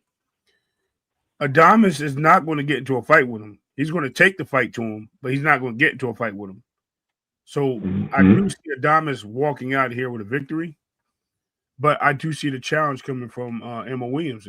And like I give any other fight, Clay knows what I'm gonna say. Every fighter got a shot. Every fighter got a shot. It only takes one, man. But it's gonna be interesting.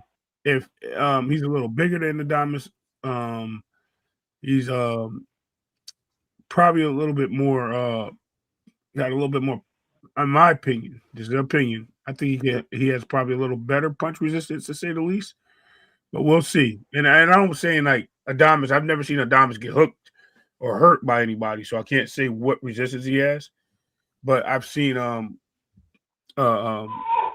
Williams get clipped a few times, and he fights, bro. He's a fighter, so that puts a whole perspective on things. That's all. Yeah, big fights. So what I wanted to say was congratulations, Just Do, because and it's for me and you. They said he wouldn't headline a fight. They said he would never have a card, and our boy Shakur Stevenson is headlining his own pay-per-view or whatever you want to call it. They can say what they want now, and this is going to be a big seller, and it's happening in the tri-state area. And it's crazy because Madison Square Garden is closer to Newark than it is what part of Brooklyn that T.O. is claiming to be from. So look at Clay. Right? I don't know, Clay. They Clay, man, they dragged him. Called him an undercard fighter. I know he's not from Brooklyn. They call it Brooklyn. Yeah, bro. I mean, it's Brooklyn, Miami, but we'll call it whatever. It is. I mean, that fight right there is a fight that I think people are gonna. I know Shakur's excited, you know, as far as getting an opportunity to get somebody like this in the ring with him to really show the separation, you know, to really show like guys don't understand what I've been saying all these years. And I think it's unfortunate to a certain degree, but at the same time, maybe it's worked out in his favor as far as the hand injury and his campaign at 135 just has been tainted with this hand injury and the inability to also make the big fights, you know. It seems like he feels great about his hands right now. You would know more than I would, Just Do, but it seems like the hands are, it looks like that surgery is a success. Right.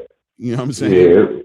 Yeah, it tore some type of ligament in the hand. And I had even seen him when he was all casted up. You know, my man was slipping me little updates and stuff, and he's been on record. Some of that stuff was self-inflicted. He done that to himself, right? Like not wrapping his hands early in his career and using them without wrapping, kind of damaged him. But it'd be like a little misconfusion or misconception of if he breaking his hand. So it's not breaks from what I understand. He's torn ligaments, so got some hand issues for sure. But for example, like I'll give you one. For the last hand was a Tater. People don't know he tweaked his hands twice in camp, and I know that personally when a man watching him. But he said he noticed both times he done it, neither time did it stop the sparring or the work. What he did do, he just noticed that he made somewhat of an adjustment the next time out to try to avoid doing the same shit. So it's all about management for him, and that's what it's just something he's gonna have to deal with. And for me, look, you know, that's my guy, but I ain't giving him no hand excuse. Like he different, bro. I hear the stories. I mean, them shits I could go on and on. He's just somebody that you gonna have to be good enough to fight through it, bro. You know what I'm saying? As long as it's not causing you to miss fights, I'm cool. Like it's just they're not going to West, right? And I just think it's all about management, right? Managing those issues, and that's why he's very aware, like the rest in between fights, right? And not trying to press like some of these guys. I mean, 3 fights a year. He's like, yo, I'm cool with 2 because of the hands, and like my hands are rest. So it's just about him getting on top of that too. I also hear something he switched. He got some type of gloves that's really hard to get. I hear, what is they, wind gloves? I gotta double check with my man. You had to order them and you gotta wait. So he got some type of gloves that, you know, he's been trying to work with, I think, to help his hands as well. So hopefully he just, you know, stay on top of it. Yeah, with that being said too, Clay and I have discussed this multiple times. Do you think he came back too soon off the surgery? Not giving himself enough time, like, because we heard he was back in the gym sparring when he shouldn't have been. Well, really not should have been sparring or punching bags or whatever the case may be. I don't know which one it was. Let me be clear. I want to say he was sparring, but we heard he was back in the gym earlier than expected. And then he took on a fight where he ended up injuring his hand again. Talking about Josh when you fought Josh, right? Yeah. So is it just to say like maybe it's possible that he just came back a little too early and not gave it that extra time to heal up? That's always a possibility, and that's one of the things that I think he's fought with. If I could be fair enough to say that, like throughout his career, pulling himself back. Like some of the wildest stories I've heard is when he wasn't supposed to be in the gym, when he's supposed to be off. So that's a fair question. It's a good possibility that that's it. But again, it's all about management with him, right? And giving yourself the proper time and really going through the steps and all the stuff that he learned. And like you say, got some more insight on how to deal with the hand injuries. And I feel like he seemed like he's a lot more confident in what's going on, like as far as him dealing with it. So that's good. That's always good. Yeah, and I mean that's another part of the conversation with him, right? Is the fact that the maturity of Shakur, the process, the journey of Shakur, he's matured so much from right. I mean, he's become so much more mentally just iron. Like he really, you can tell when even with the little face off thing with Teofimo and just how he was, it's just like, he's passed the test. He's checked the boxes for himself. And obviously that's going to be a part of the conversation as well, as far as Teofimo Lopez versus Shakur Stevenson, is that mental aspect. I like what you said earlier about the habits he has in the gym, how he deals with the injuries. He has a grit about him. Shakur fights through the pain. He fights. He doesn't let those excuses be excuses for him not to win. When he fought against Edwin De Los Santos, he went into that fight with issues, and he didn't even allow that to, I mean, he was like that doesn't make a difference. He found a way to win anyway. And I know a lot of people have a hard time processing that performance, and they don't metabolize it in a way to where they can really find anything positive on the other side of that performance. But I think if you be honest to a certain degree, and if you got to say to yourself this, I say this, if you don't believe it, that's okay. But what I would say to you is, if it is true, now look at the performance. If it is true, right? So I believe it, right? I know you, and I think you know more than I believe it, but I don't know because I wasn't there, but you know. But regardless, for the people who don't, it's like, okay, well, close that out for a second and entertain the idea for a second. Let's just say it's true, right? And if it is true, then look at somebody who wasn't going to allow his opportunity to be taken from him, who took the fight anyway and walked away from that fight with the WBC lightweight title around his waist, right? No matter how anybody wants to break it down. And then you compound that and add to it what you said about the reputation he has, that he's built for himself inside the ring for dealing with injuries, but still not letting that dissuade him. So that takes some mental toughness. No, Just Do? Yo, talk about it, bro. Speaking of that De Los Santos fight, like I got a call and I was being told how he got sick, like within the last couple of weeks it came. And he's throwing up in between sparring rounds. They're trying to end it. He's telling them, hell no, I got to get this money. We ain't stopping. Like he pushed through being sick. Fuck it. There ain't a couple injuries on top of that. And I always tell people, I know it's maybe people don't pay attention as closely as I do. You will probably never see him weigh in as light as he did against De Los Santos at 35. It was like 133 and change. And I'm like, his ass wasn't eating. He was sick, throwing up. And I'm like, damn, I know this. And it's so real. Like I told y'all, it was a point where he was sitting down in the back eating. He's eating a sandwich. Like you think usually you'd be up on your toes warming up. And he was about to go in the ring on an empty stomach. And good for him that he got real ones like Ward and Bud there to coach him through that, to tell him that wouldn't have been a good idea to, like, you know what I mean, put something in your stomach before you go out there and fight this dude, like throwing up and not stopping his sparring. Like, I mean, you never seen him cut in an actual fight, but I got another story. He got cut in the sparring, from a guy being wild, threw an elbow, cut him, and try to stop the sparring there. Same energy. Hell no. Nah. Hell no. We ain't stopping. Patch him up. Goes back out there. Put hands, feet, fingers, and toes on this guy.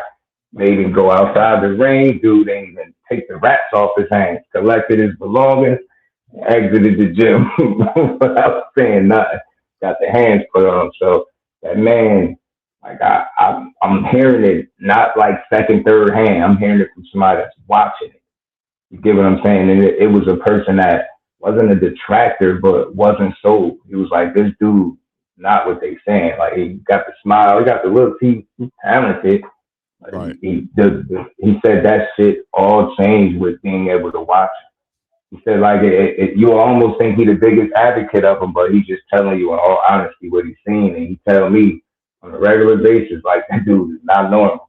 He be in all the gyms in Houston, so he frequenting all these gyms, and he's seeing a multitude of these different guys work, from the big guys, from the Charlos to the Morels, and the smaller guys, the Shockies, the Regises, like all of these guys that's in these gyms.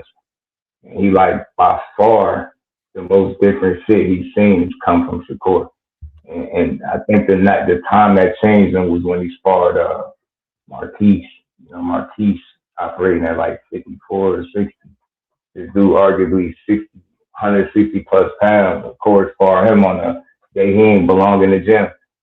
And my guy, like, bro, he seen this shit, he knew for sure. He like, Shakur is about to get beat up, man. He seen this dude spar a bunch of guys, wear him out, drain him, aggravate him, beat up on him. So he knew for sure this little dude getting in the ring with him was about to be bad.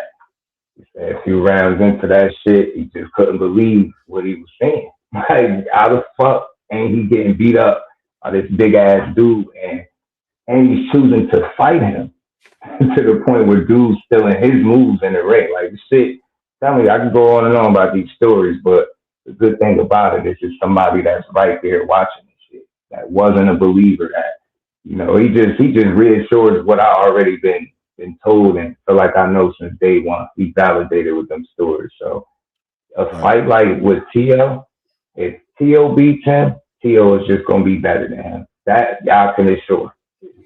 When it comes to crossing T's and dotting I's, no corners cut for that man. He's going to do everything in his power to win this fight. So I love to see the challenge, man. So like I said, T.O. win. It's going to be because he's better. Nothing else. Not because he ain't trained hard or he overlooked them. It's not something that he ain't cut that way. Yeah, I agree. I said that too. I welcome T.O. because T.O. wins, like you said, he's gonna show something that we would never have seen if he wasn't in the ring with a Shakur Stevenson. And as from a boxing fan's point of view, listen, that's what we're here to see. Shout out to Shakur, wishing him the best, and wishing even Teofimo, even though, I think the community has a certain relationship with Teofimo, but at the end of the day, boxing is boxing. He's a high level skilled boxer, man. So yeah, put on the best performance you can put on. Let's see it happen. Mm-hmm. Shout out to everybody who's in the building, by the way. Please remember to hit the like button. I haven't asked you guys to do that, but I shouldn't. You guys should just know to do that. But if you haven't done it, hit the like button. Obviously subscribe to the channel if you haven't subscribed to the channel. I do want to dial in and speak a little bit about this event that's going on tomorrow morning in Riyadh season, The Last Samurai. I don't know how much you've looked into this, into these fighters at all, but this fight between Monster Inoue and David Picasso, Monster Inoue has earned himself a reputation. He's like number 2 or what is he, number 2 on the pound for pound list right now, number 3 behind maybe number 2. Right. I think he's 2 and they got Bam at like 3, I believe. Right, and being that Terrence isn't there anymore, he's officially retired, so he's no longer on the list. Mm-hmm. He's definitely high up there, and he should be up there. He's done so many things and accomplished so much in his career, but here he goes with a Mexican 24, 25-year-old David Picasso. I don't know if people know about David Picasso all the way. I think people are in the dark a little bit about him, like maybe he came out in the left field. Mm-hmm. This dude's a real educated guy. Like, this guy's supposedly like a couple of like credits away from being a doctor. Like, he's going to be a doctor, and he's like super intelligent. You know what I mean? Like, he has aspirations of like getting a Nobel Peace Prize for medicine and all type. You know what I mean? Like, this dude is on that cerebral level, but inside of the ring, taller guy, got the reach, works behind that jab, likes to put his opponents on the back foot. Monster Inoue being the fighter we know he is, but we haven't seen him in the ring with somebody in a long time. I think the last fight he had was against a guy named Jamie McDonough or something like that, like years ago, like 6 years ago. Fought this guy who's like 5'9", and he didn't even have the arm reach that David Picasso has. And this was when I think Junto was at like 118, fighting at not Junto, excuse me, Monster Inoue was fighting at 118. So this is 122. This is a new division, and David Picasso is undefeated, young, Mexican, got everything to gain, nothing to lose. Likes to stay behind that jab. And Monster Inoue is going to have to slip that and figure out how to close that void, et cetera, et cetera, et cetera. Have you looked at the fight, and where do you see this fight going? Yeah, for me, man, it's going to be business as usual, and not to dismiss Picasso at all. I seen, I watched some, and I wouldn't lie. I think I got to do more homework to be 100% fair as I like to be, but from what I've seen already, a little rugged. Looks like he got some pop, but my issue with guys that's like in the caliber of Inoue, Monster, you gotta have something really special about you. Maybe I'm giving him too much credit, but just at this point, the way that guy looks, you have to have something that's really special about you. You get me? And if you don't, you can't beat him. Like he to the point where it's crazy. You can't even be a really good fighter and just beat him. Like that's not enough. You have to be exceptional. Like you really have to be able to do something far different than what he's seen. And I feel like pretty much he's seen it all damn near, right? Like you're not gonna present something that he's not accustomed to. The only thing that beats him at this point, like right now, is him, right? That's how it's him versus him. Like he go out there for whatever reason, he overlooked this guy, and maybe he can get caught slipping. But in terms of like from performance to performance, he's so damn consistent. You get what I'm saying? At beating guys, and he showed you even without a knockout, he can still beat you up, and he could take a punch. He could get put down. He could rise back up. He could get buzzed. MJ caught him. People probably didn't recognize it, but he got buzzed in that fight. But that's not enough. Like what Picasso has is very good. It's solid. It can't take nothing from it. Done very well for himself. But the buck stops with Monster, bro. I think you just have to have something really special about you, and you need to. He just don't have it. You need just a set of tools for that Monster. Like, I think the only way he wins if he catches slipping. Ray, are you calling for Monster Inoue to win this fight? Have you made up your mind? I know you've been very. Yeah, I know I've been on the side of building Picasso as a great opponent. Yeah, I have Inoue winning this fight.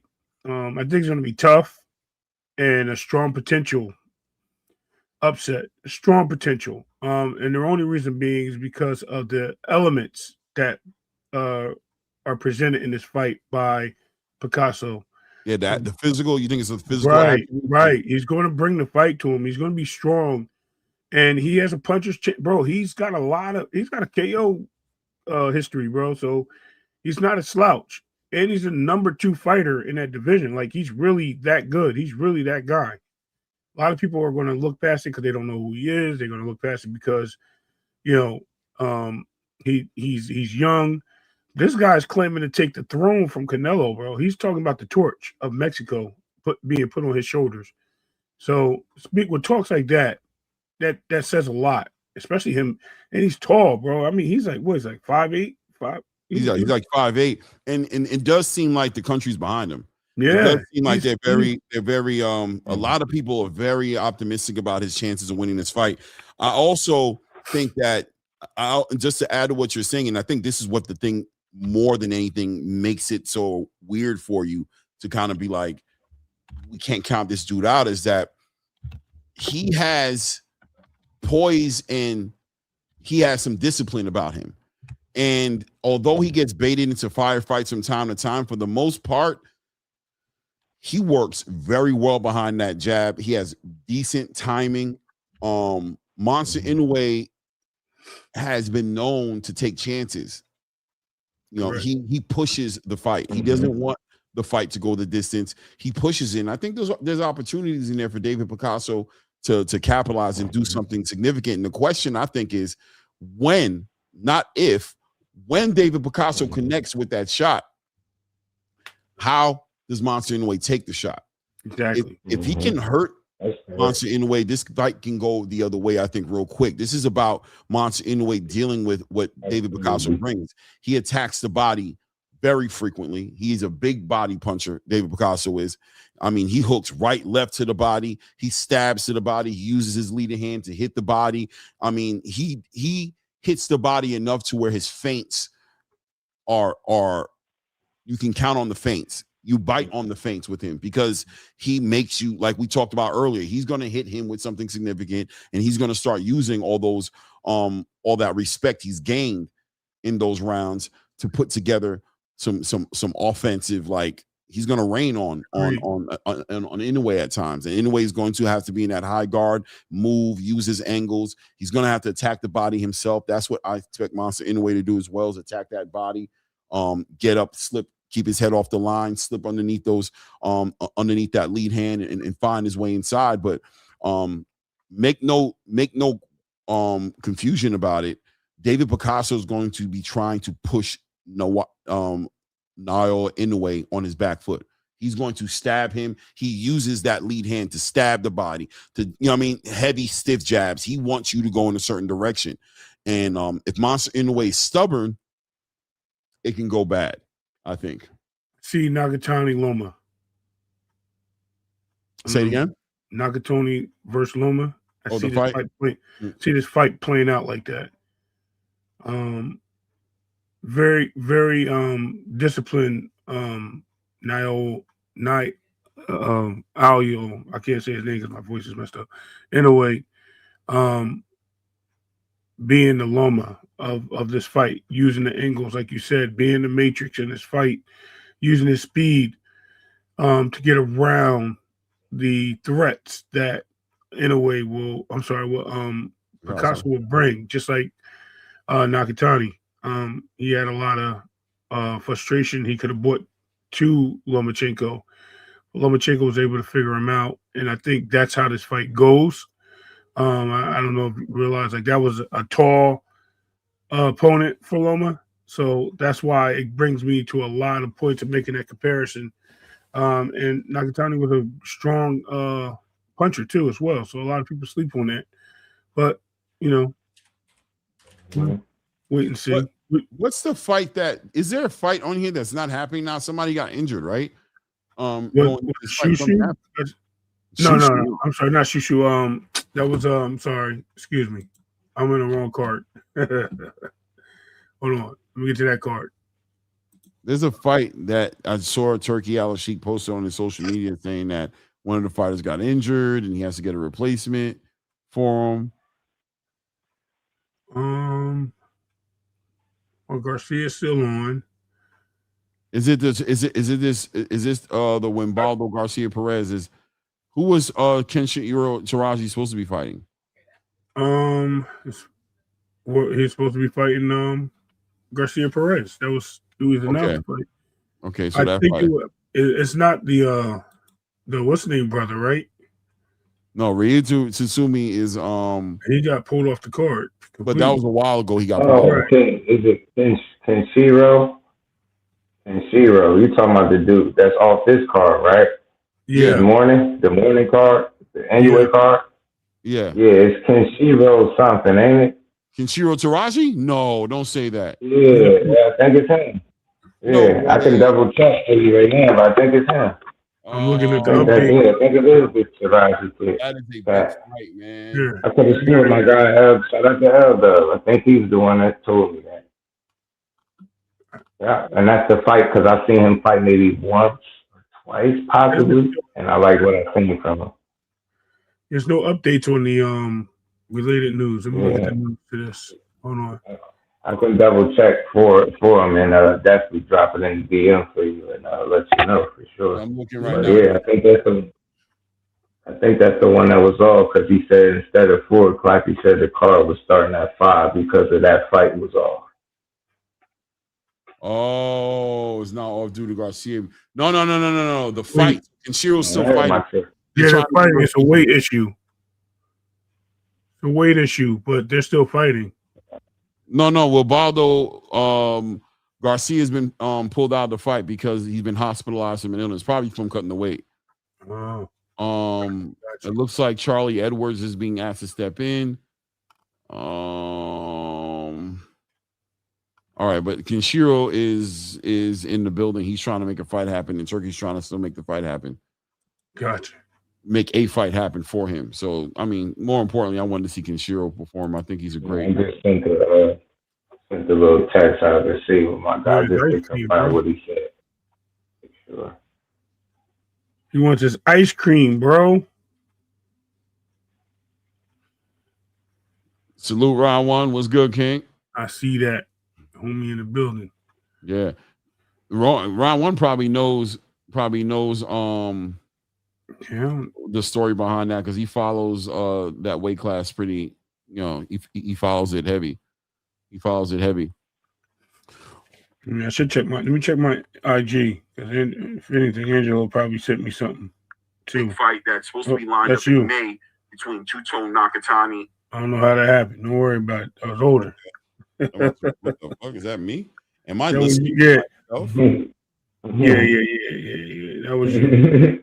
Is that what I sound like? Is that me? Yeah. I'm looking at my girl's sound. I'm like, I hear my voice. That sounds like you. Yeah. Me? Crazy, right? Are you gonna be up, Just? Are you covering the fight? Are you doing a live on it? Or thinking about it? I was thinking about it because I ended my live kind of early, so I could try to give myself some time. Some rest, yeah. 5 in the morning, I might do it. Because I've been calling Inoue fights. Like, I got a few of his fight cards on my channel calling. People really be up. That's the crazy part. Listen, man. Really be up. That's high-level boxing, man. I tell anybody, it's early in the morning. I get it. It's Saturday morning. But I'm going to tell you straight up, I've not called one of those fights and it not be worth it. That's what gets me up. I will be up 3:45 tomorrow morning, calling these fights because if you really into the sweet science, you're not going to be let down. Now, people you could watch a replay, obviously, you know what I'm saying? Like, you could always do that.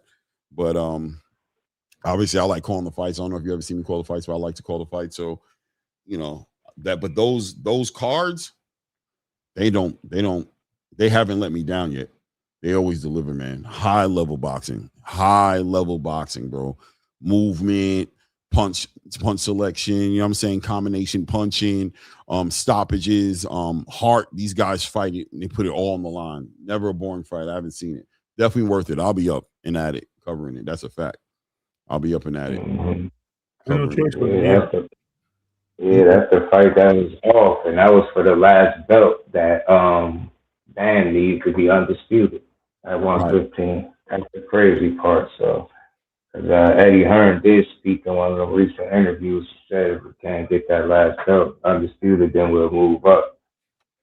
But I like the way he said, because it's crazy. Somebody said they think they're gonna rush Dan to try to make the Inoue fight, but Eddie Hearn was very clear about not wanting to rush him and wanting to take his time going through the weight classes and moving accordingly. And I was like, yeah, that's smart because he's young.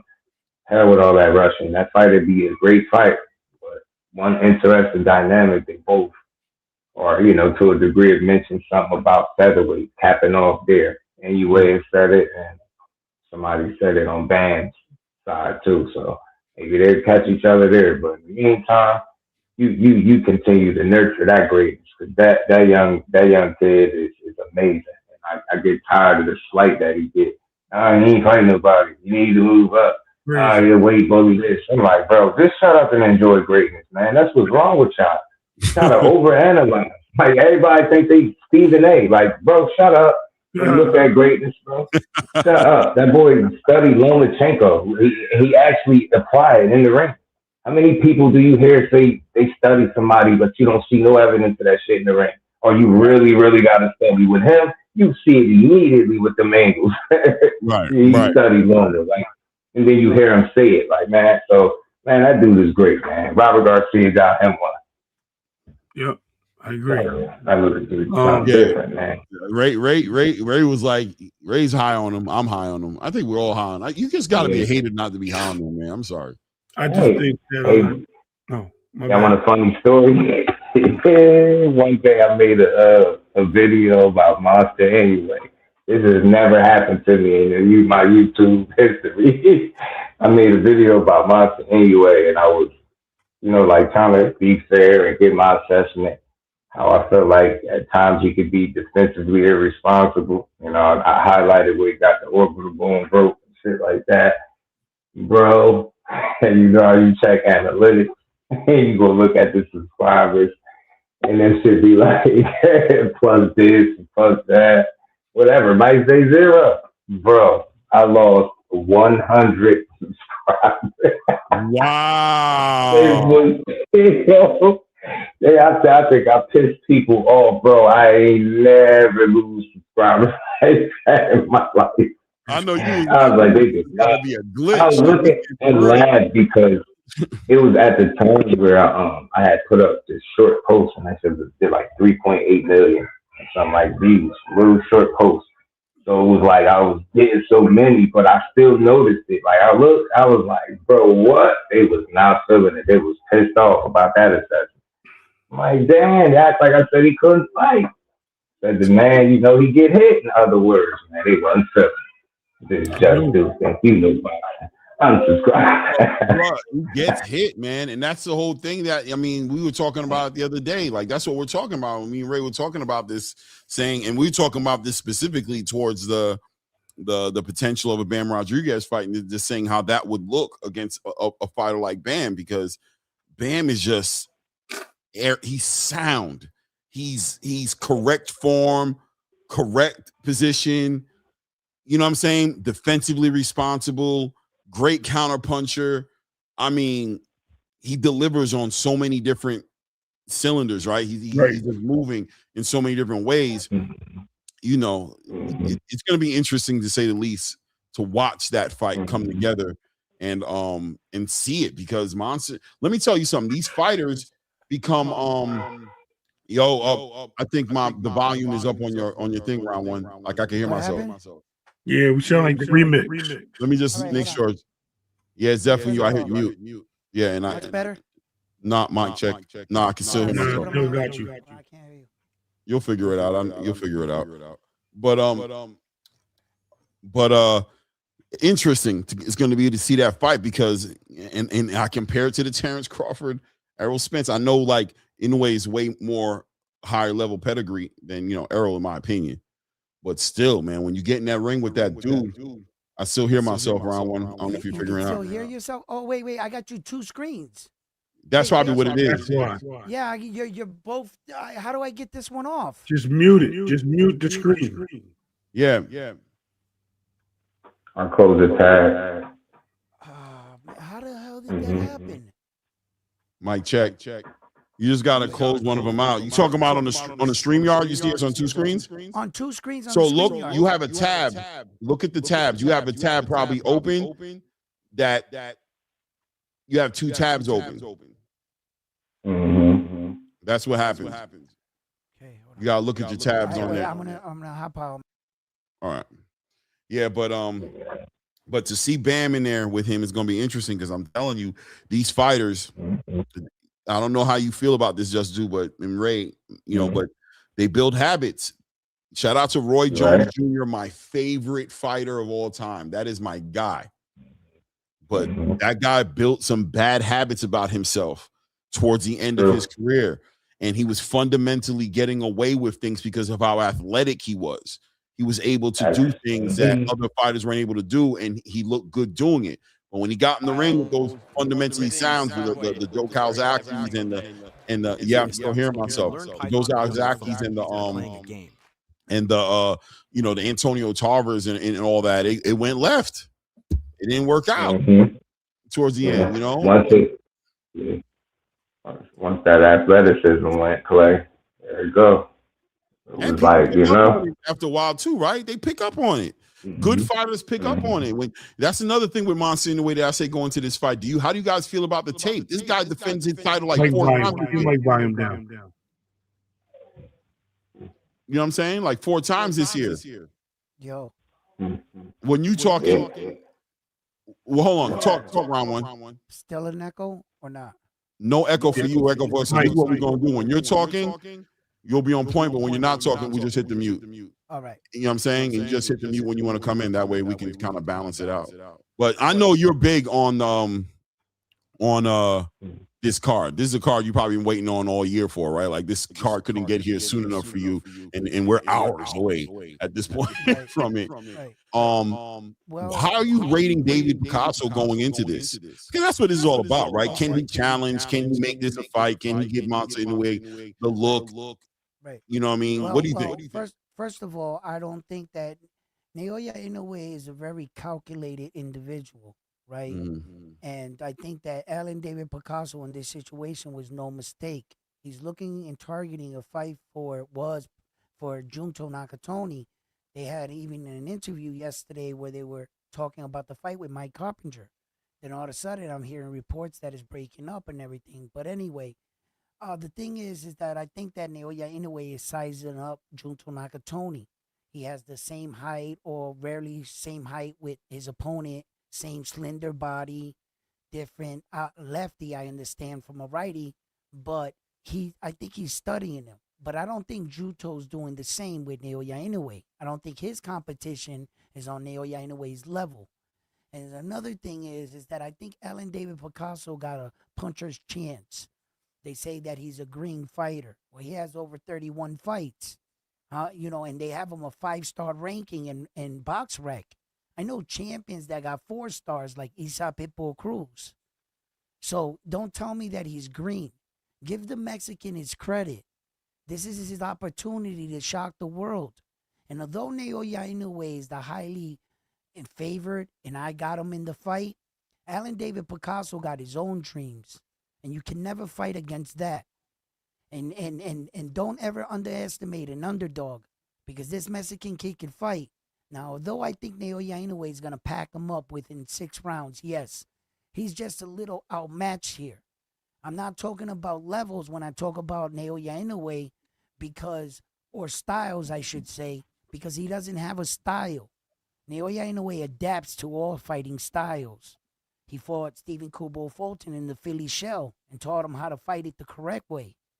Naoya Inoue is a special fighter, and there was another part in your conversation that I think a lot of fight fans that I think we need to start to separate into 3 entities. The pound-for-pound fighter, the best fighter, and the face of boxing are 3 separate entities.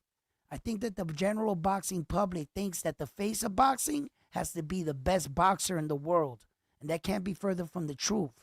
The face of boxing is the boxer that it is more recognizable worldwide, where we put your face on the billboard and they know who you are. That's the face of boxing. He's not pound for pound, and he's not the best boxer like Jake Paul. Like the Tanks and the Ryan Garcias of the world, okay? But the pound for pound fighter in the world is the most complete fighter, all around, all aspects. It has nothing to do with belts. Only your opponents and how you fare through your divisions. That's Naoya Inoue. The best fighter in the world is Terrence Crawford. Naoya Inoue never jumped up 2 weight divisions to fight not 1 belt champion, but a 4 belt champion, an undisputed champion, the most powerful champion you can get. That's the greatest feat in boxing. He is the best fighter. All around, Naoya Inoue is pound for pound, and the face of boxing is the Canelo Alvarez, the Tank Davises, the Jake Pauls, because Naoya Inoue is not the face of boxing. Although he did $42 million last year for a bantamweight champion that no bantamweight in the history has ever done, and every fighter south or north of the equator are looking for the Naoya Inoue sweepstakes. Now, one guy at 126 wants to fight or unify their belt because they don't want to give up the opportunity at the big fight with Naoya. And then you got guys chasing from the down there like Bam Rodriguez trying to get name off Naoya Inoue. Bam Rodriguez is an excellent Mexican fighter, and I hold him in high regards. But when we talk about elite fighters and great fighters, there's a difference. A good fighter will have you figured out in 6 to 8 rounds. A great fighter, 4 to 5. An elite fighter, in the moment, like Floyd. You fuck up in front of him too many times, he's gonna put your lights out. That's Naoya Inoue. And I'm just telling, I love this fight right here. And as far as Naoya Inoue getting dropped, I think we're in boxing, gentlemen. I think there's not a champion that ever was skated by a Superman with a cape that ever skated through a career without getting dropped or having a blemish. I think if that's what you're holding him on, you're nitpicking. It's like giving Luis Pantera Nari a moral victory for dropping him. But Naoya Inoue put him on a highlight reel. So it's like, look, skills pay the bills in this sport. And to the guys that do it the best, it's not about him. You know, for me, it's not about him being Puerto Rican, white, black, or nothing. It's about, can you fight? How do you dance? Who's doing it the best? And that's how I view boxing. Thank you, gentlemen. Thank you, Clay, for having me on. I had an amazing live stream myself earlier. I just hopped off. I'm going to get a little bit of sleep, get something to eat for this fight. I'm promoting this fight. I believe that we should promote some of the best, because some of the best to do it are not the face of boxing. They're not. And I just feel that, just like Jordan, I never went to one of his games, and after he retired, I regretted it. So if you ever have the opportunity to go out to see your favorite fighter, whoever it is, I recommend you go do that. My name is Edwin. I'm from Round One Sports Talk. Thank you for having me on, gentlemen. You guys have an amazing night. Deuces. Salute, Edwin. Yeah, man. Is that okay? I'm about to say, just do that on the camera. I never seen him on the camera in a while. I'll be back to hi. Yeah, for sure. I mean, listen, man. What round one, what Edwin said was, it has weight to it. You know what I'm saying? I think styles make fights. Listen, man. As far as that Bam Rodriguez conversation goes, bro, we just got to see that fight happen, bro. I'm just sorry. It's just one of those situations that doesn't, you can have your favorite going in. Edwin has his reasons for supporting Monster in the way. He's seen a lot from him, and I can't even fault him. You know what I mean? When you've seen a guy do as much as Monster in the way he's done, it's just too much data to say. There's certain fighters that are special, like Shakur, I think is special. Terrence Crawford. Certain fighters, you gotta beat them to show me you can beat them. It's going to be very hard for me to sit there and give you a win over him without beating him. That's one of the biggest things that ever happened with Tank and Shakur, right? It was like, bro, I'm not doing this with y'all. You feel me? Well, you know who's going to win. No, I don't. And to be honest, you don't know. Neither do you. Yeah, you know what I'm saying? I can't do this. You got to tell people, you know what I mean? Neither do you. You got to tell people you don't know. You think you know, you don't know. Right. It's like, yo, I don't know what to tell you. Oh, now you capping. You want to, what you want me to say, bro? Right. They want you to take a side. Yeah, well, I'm on this side. He's going to win easy. Because that's what people say. You ain't saying that, boy. They think you hate him. You say, I dare you to say you're in a competitive fight with him. Boy. And then they get their bubbles popped. I mean, honestly, I'm always going to reference the Terrence Crawford Errol Spence fight. I'm always going to reference it because that was a fight that almost didn't happen, and the space was there were people who actually were like mad at Errol for making the fight because he didn't get the lion's share of the money, right? And they felt like he didn't need to fight Terrence because they were like, well, you already are that guy. No, he not the guy. He beats the guy. That's it. Right. And thank God Errol had some integrity about him, and he knew he wasn't going to sleep well at night, not getting that question answered. Like Teddy Atlas said, not opening that door, you know what I'm saying, and seeing what was in that room. And what we saw that night was a lot of people in there, but yeah, and a lot of people today feelings are really hurt about the results of that fight because people were so convinced about how that fight was going to go. It didn't go that way, and people to this day hate Terrence for it. You don't know how these fights go. Monster Inoue and Bam Rodriguez is number what? Is he number 4 on the pound for pound list right now? Monsters 2. Nah, he like 2, bro. He like Bam? number 2. No, Bam is Bam. 3. Yeah, they Bam moved. is 3. Yeah, oh no, Bam is 3. Bam is 3. Pardon me, Yeah. Bam is 3. Come on, bro. Bam is 3. You feel me? You So got it's like, Uzi, Inoue, and Bam. Yeah. because I know ever since Terrence moved around that they changed it up a little bit. So I haven't really looked at it yet, but I know I saw. I gotta look. Let me see if I can pull it up real quick. I know I can pull it up. They got Debo Dev at 9. I remember Shakur was at like 7 or something like that. Yeah, they got Jesse at number 3, bro. Don't tell me the number 3 pound for pound fighter and the number 2 pound for pound fighter don't need to fight each other to find out who's better. You crazy? You know what I'm saying? I'm not hearing that, bro. When I see that as a fan, bro, I'm just happy for the smaller guy. Like, if you're a super fan, you know what my guy is. He has 7. Like, I just be wanting to point that out. You notice when I talked about it briefly on the show. Like, I ain't had no problem with it. Nah, why is he over this? Of course, to be high. Nah, he up there. That mean they recognize him. He cool. He would have win. Maybe he could move higher. Maybe he move a spot higher. Who knows? But at least they recognize him. That's good enough for me. Bam is, man, that little guy can go, bro. He can go. So we were talking about this the other day, and I put the game plan in effect of how they should meet. You know, I was saying that I think if Nakatani and Nakatani and Inoue get past their fights, and there's another Nakatani too, Clay. I'm sorry, I did say that earlier. That one before there was another one, but Miyoshi.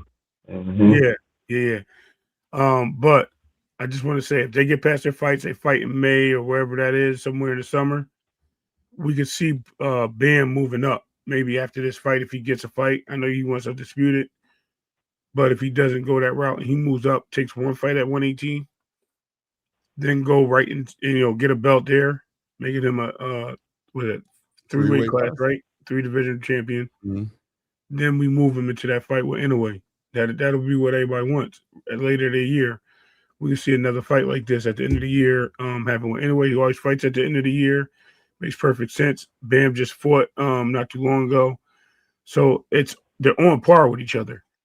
And I think that's a mega fight waiting to happen, and that's the time it's right. Because what I don't want is Inoue to lead a division, which I think if he beats Nakatani and there's no Bam on the horizon at 122, he's moving up. He's going to 126. So Bam's going to still trying to be catching him. And by the time Bam gets there, Inoue's going to be a shell of himself. He's going to be ready to walk out the door at 34, 35 years old. And we're going to be saying he missed the boat and we never seen it happen. Or he fought the older version of him. So if anything, next year, maybe early next year, 27 is the time. That's it. That's the way I look at it. Yeah. I see it going somewhere like that too, man. I think bottom line is it has to happen sooner rather than later. I think Monsters, to me, he's ready to do something and be done. Right. I don't know what it's going to be, whether it's going to be making a big fight at 126 and fighting a Shushu or Nick Ball.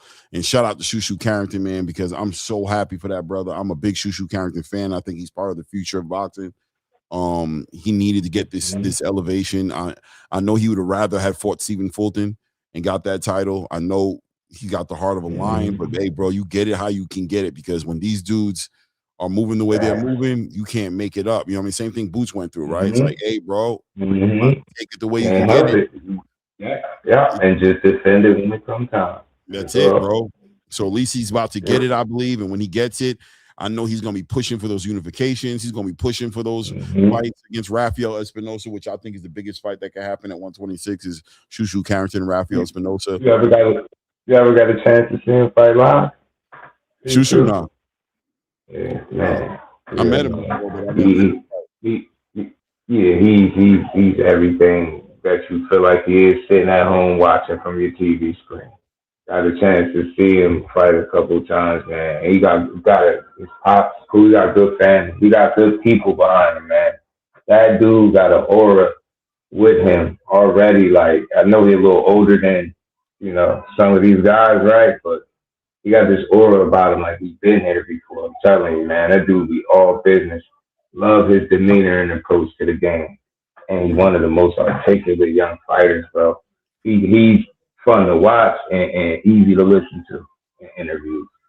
Definitely got to get him on the channel. We got to, Clay. Come on, man. We built the back, so we got to get real ones like that on that platform, bro. Yeah, man. Got to do that. 2026, man, is going to be a crazy year. Next week, I'm doing the best of the best of 2025 show that I'm gonna be doing. I'm hoping to get some creators on here. You know what I'm saying? And because the creators, we got our fingers on the pulse of what happened all year. We've been covering the sport all year. The ups, right? The ups, the downs, the Terrence Crawford moment, the Devin Haney redemption, right? Against Brian Norman, big deal. Knockouts of the year. There was some pretty good knockouts. This year, great fights, fight of the year.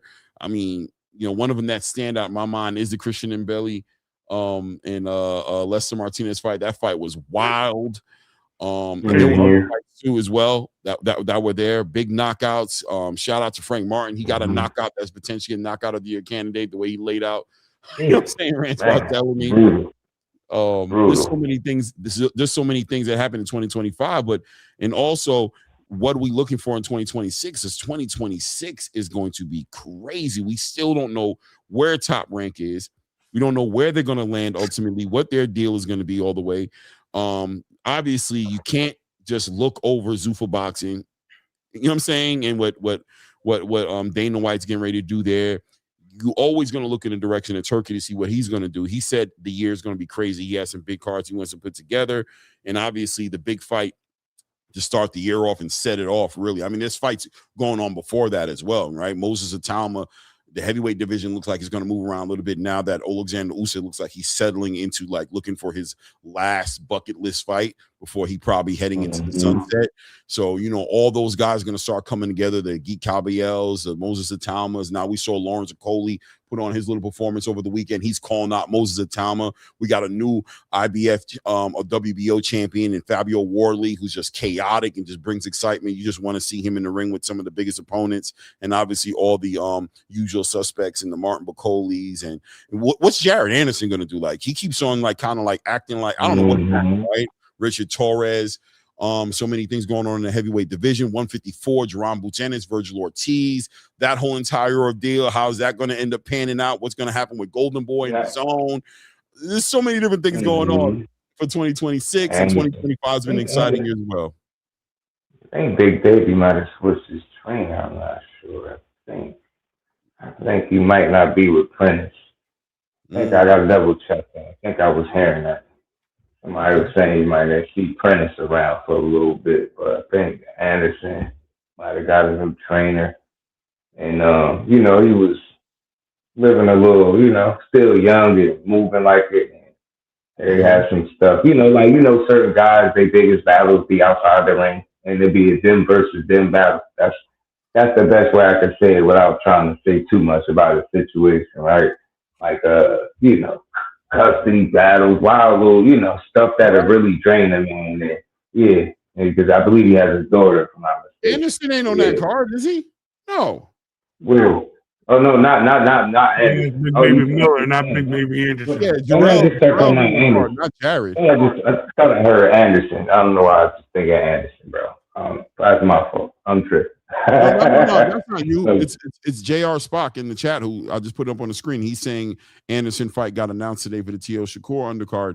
I don't believe so, but shout out to the space to the community because they usually be on point. So he might be, maybe it's a late announcement. I'm trying to look right now to see if that's what the case is. Let me see here. Is that what it is? I don't think that's what it is. Hold on. Let me see. Boom. Tickets on sale now. Night of the Samurai. Oh, yo, this is a nice little piece of artwork here. This Night of the Samurai is looking crazy. I'm trying to find it. I don't see it. Breaking. Boom. 31st. I see they're trying to make a fight with him and Jared. I mean, with him and Richard Torres, but I don't see anything announced. Yeah, nothing was announced on here. Let me look at news. Hold on.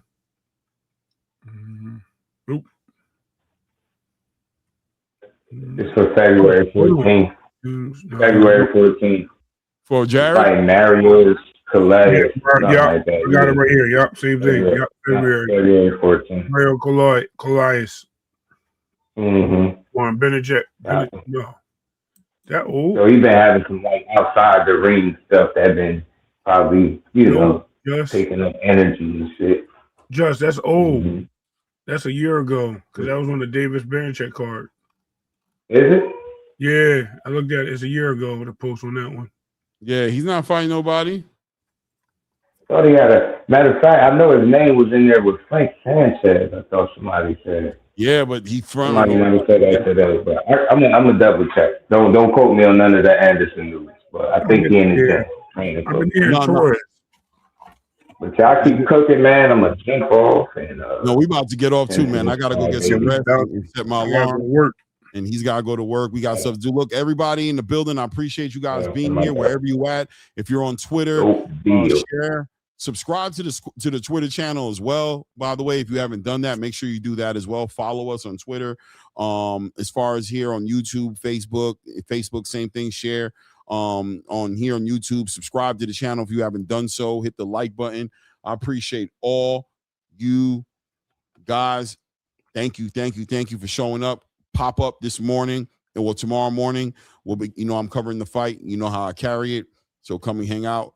Let's build. Let's watch some boxing, man. Ray, you got anything to say? Get the F up out of here. Ready. It is what it is, man. At this point, we out.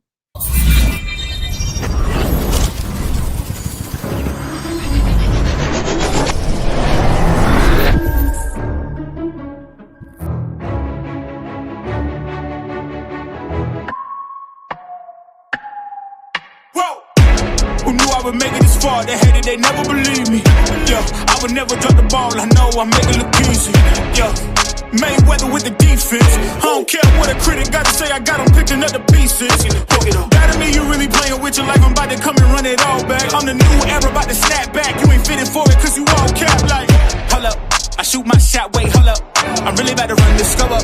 You know it's all net when it go up.